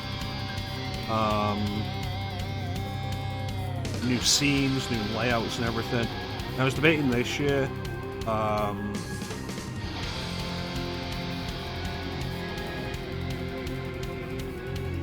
Changing the music. I was like, what if I got another version of the music I already have? And I decided against it because I feel like a bunch of this is really hard to connect as the same tracks. And like, then there's this one.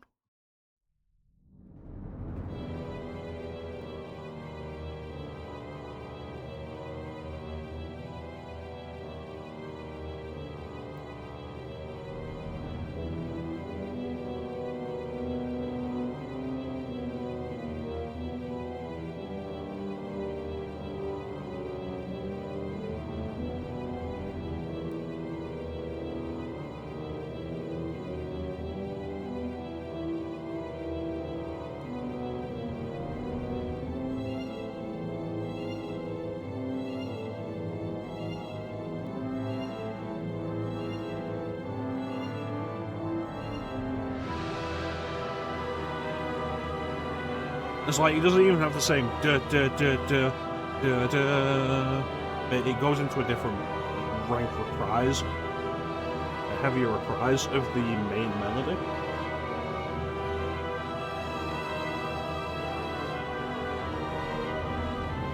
And so I felt like it was too disconnected. I didn't want to just like change the whole thing like that without it being more obvious that it is just another version of the same track.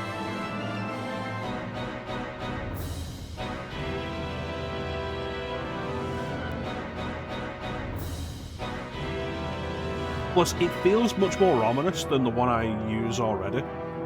And so it'd be a change of tone, and I didn't want to do that.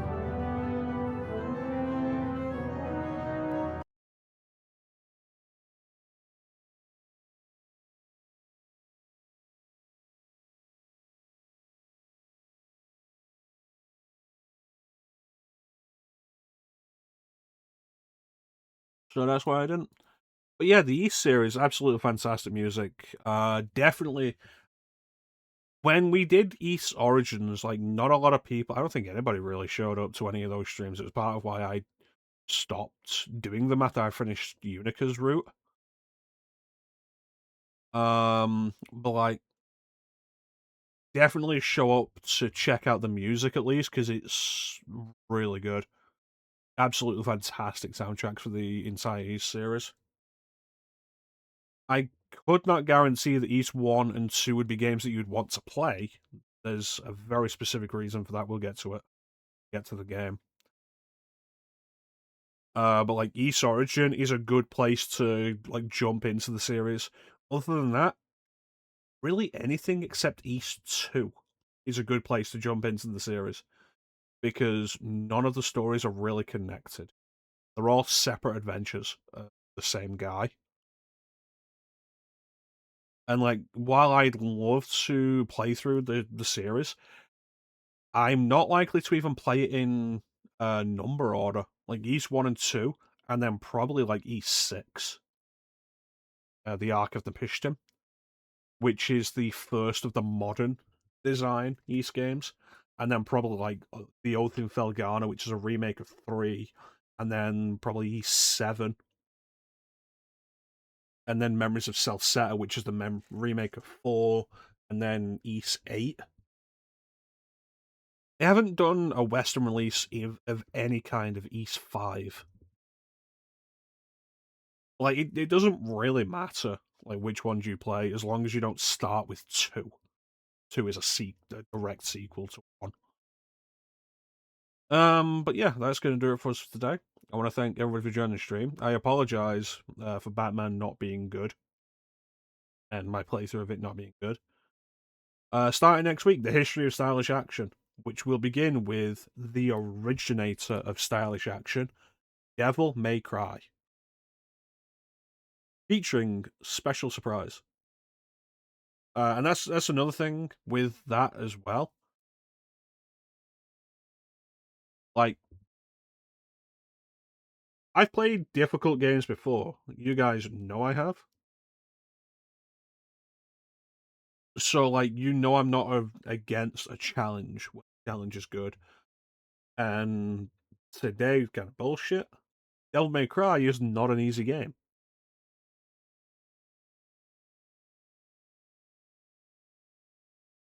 And honestly, most of the games on that list are not necessarily easy, because I need to properly compile the list again.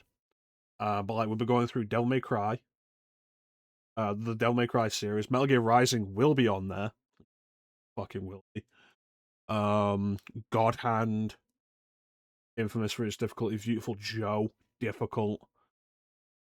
We're doing Bayonetta 1 again. We'll be doing Bayonetta 2. You know, there's a silver lining there. And we'll finally play that game that I've spent so much time talking about, Astral Chain. Astral Chain, my love.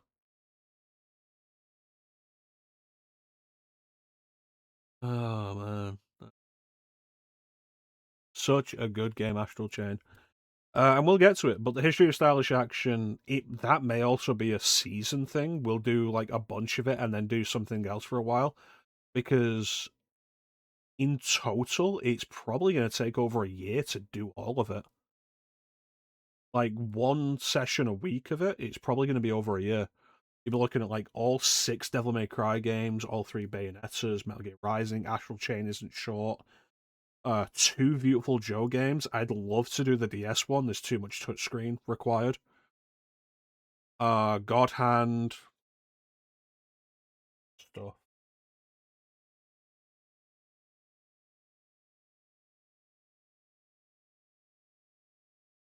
List is actually on the schedule that I'd compiled so far. PNO3, Army, Air Automata is a probable for that. Most of Platinum's catalogue. Like, it's gonna be beefy. But I've been talking about the history of stylish action for years now, and it's finally time for us to do it. Which also means you'll finally get the long-awaited playthrough of Devil May Cry 2. After Devil May Cry 1.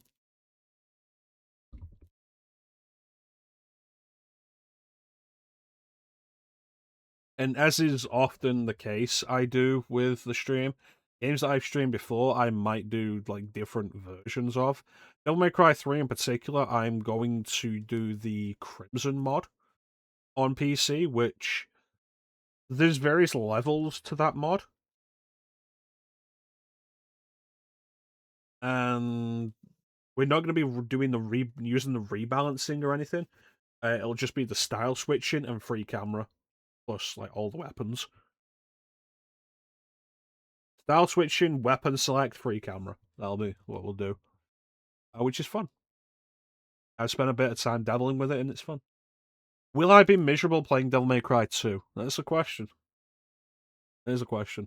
The real question is, will Ninja be miserable watching me play Devil May Cry 2?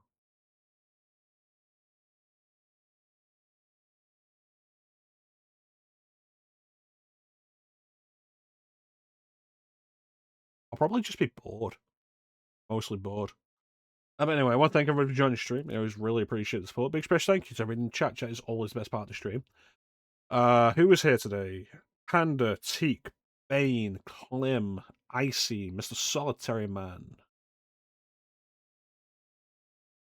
Flame popped in. Have I forgotten anybody? Don't think I have.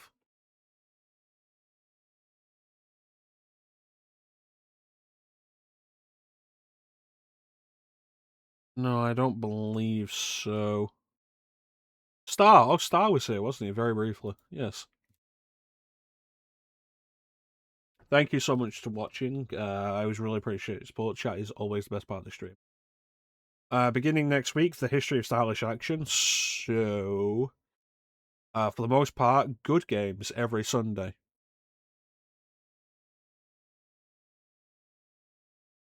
The list exists currently on the schedule channel in the Discord.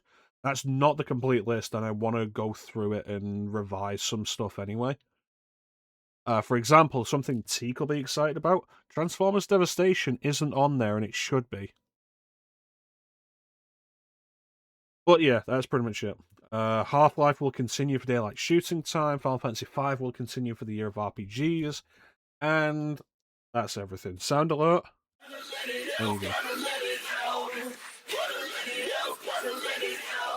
I've also heard it's really good. You can't purchase it anymore. But I have it on PlayStation Plus. And my account is subbed through, I think, 2027. But anyway, that's going to do it for us today. There's not really much else to say, except thank you all for watching. Have yourselves a fantastic time of day. And we'll catch you next time, guys. Bye.